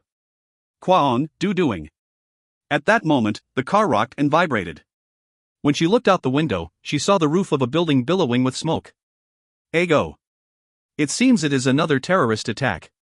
The terrorists weren't affiliated with any specific country, so it was a problem that the United Earth Coalition was having a hard time solving. Moreover, Kong Woojin had hidden his whereabouts recently, and it had emboldened the terrorists. Waru Rook. The flames were burning black as it climbed up the building. It headed towards the roof of the building. Cindy's eyes turned round as her eyes laughed in amusement. Waru Rook. The black smoke gathered, and it was sent away in a stream towards the sky. The flames acted as if it was being sucked into a black hole. The flames gathered to form a phoenix. He really is the busiest one of them all. The phone was still ringing, but Cindy ended the call. The fact that he was in Korea made her heart race in an odd manner. The man of flame fought the terrorists, and he didn't take any money for his services. He was the world's hottest jobless person, and he was her boyfriend. It seems she would be able to see his face today. I want you to cancel everything from my schedule from tonight to tomorrow. What? The manager was surprised, but she had requested numerous times before. Therefore, the manager assented. He took a peek at the black mirrors, and he saw Cindy smiling like a teen. SSSSK. A deft hand was signing her name within the cover of the book. You are too pretty. Ha ha. Yes. She liked the compliment, so she smiled as she shook the man's hand. The next reader in line came up to her as he pushed the book forward. What is your name? Spotted Dog. The elegant movement of the pen came to a stop. What did you just say? I'm Spotted Dog. Huck. Du Jiwen shot to her feet. Why, you are the one in the comments. I always planned on dropping your novel, but I always wondered about what would happen in the next chapter. I kept reading it. Again and again. I entered into the fan meeting lottery for fun, and I was picked. He scratched his head as he acted standoffish. However, Du Jiwen still had a bright smile on her face. She had written 200 chapters to her book, and he had commented on every single one of them. She had never expected to see him here. It is so good to meet you. Really? I was really curious about you. Had ha. Du Jiwen's smile was pure. The man with the name, Spotted Dog, on his name tag felt awkward by her eager greeting. I really wanted to say something to you. If she wanted to speak to him, why didn't she write it in the afterword of her book? Du Jiwen had a bright smile as she bowed towards the confused man. I'm really thankful to you. You motivated me greatly. Dot. He was unnecessarily clearing his throat when he caught sight of Cindy. She ignored the long line of readers waiting in line for their chance to meet the author. Jiwen. Congratulations on finishing your book. Hey, Cindy.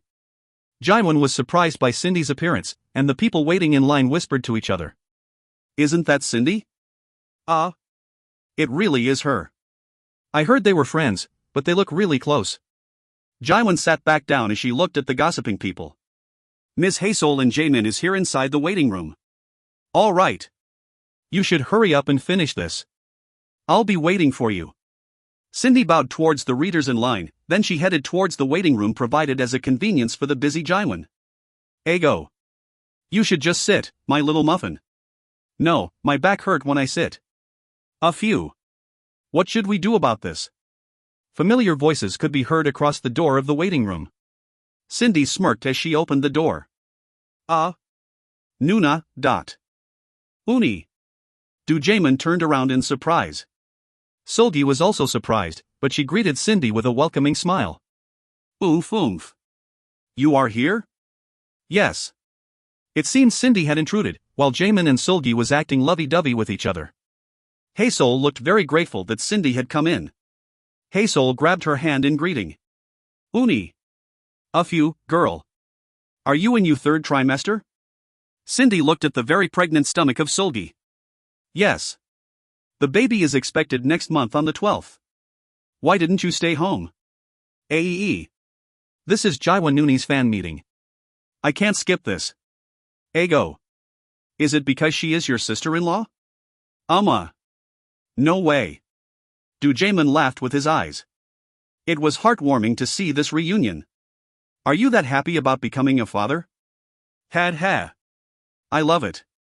Go. Do you think Woojin's arrived? You mean Hyung? Hyung can't make it here. He is too far away. Of course, I know he can't make it here. I'm asking if you think he has arrived there yet. I'm not sure. At Du Jaemin's words, Cindy let out a dumbfounded laugh. Go. What can we expect from this sexy idiot? Had ha. Jaemin felt great even though he heard her rebuke. It is useless to worry about Woojin Hyung. He probably arrived there safely. Ha. Of course. There was nothing on Earth. No, there was nothing in the solar system that could threaten Kang Woojin. It was a waste of energy to worry about him. We are on track to enter the atmosphere of Mars. We are approaching it slowly. All right. Contact the headquarters. Yes, sir. Beep. This is January 5th of year 1N.E, new era. Leon's ship was able to enter the atmosphere at 1100 hours. We will revolve around the planet as we start our exploration. The party members worked busily as Captain Leon walked away. Hoo. Leon had gone through many hardship, but he always trembled when he had to go meet the man. Beep. A doorbell-like button was pressed, and a voice was heard from a small speaker. PSSHNG. The door opened automatically, and Leon walked in. He stood in front of Kong Woojin. Wook. Woojin had been doing handstand push-ups. Woojin dropped to the floor, and he wiped the sweat away. What is it? Leon maintained his stiff posture as he gave his report. We've successfully entered the atmosphere of Mars. I thought we should revolve around the planet for a scan. After we conduct a clean research, we can send the landing module. Ah, you should have just stopped at the first sentence. Woojin wiped the sweat away from his head as he grinned. So we've arrived? Woojin walked out of the room, and Leon followed after him. Something was amiss. This man always made things happen. Across the thick window, he could see a blue planet. Woojin's eyes shone brightly. Tronet was gone. In a world where the portals were gone, spaceships were the only way to travel between planets. Thanks to the advanced technology of the moonworld, it had taken him only several months to get here. Finally, we are here. Woojin's eyes was filled with great joy. We are at Alphen. Open the door. What? We'll have to survey the place while in orbit. Shall I just break open the door? We'll make preparations. Leon knew this was a losing proposition, so he turned around. The preparation was finished in short order. The landing module shot out from the spaceship. PSHHHHNG. The landing module slowly broke apart in stages as the gravity of Mars accelerated the speed of the landing module. It was designed to withstand the heat and pressure of the descent, but it broke apart after a minute. Guahung. The exploding fragments were letting out flame as it fell. Accompanying the explosion, something white expanded. Dot. Leon swallowed a moan as he saw the bone dragon rip out of the landing module. Leon didn't have to even look at Woojin's expression to tell he was excited. He could imagine what Woojin looked like as he headed towards Mars on the back of the bone dragon. We'll maintain our orbit. Let's launch the observation satellite. Mars. No, this place had been terraformed alongside Earth. It was time to do an earnest exploration of Alphen. The bone dragon with Woojin on its back stopped its rapid descent. It started gliding across the sky. The portal was gone, but he had promised that he'll return. He did it for the person waiting for him. If you find any errors, ads pop up, ads redirect, broken links, non-standard content, etc., please let us know. Report chapter so we can fix it as soon as possible.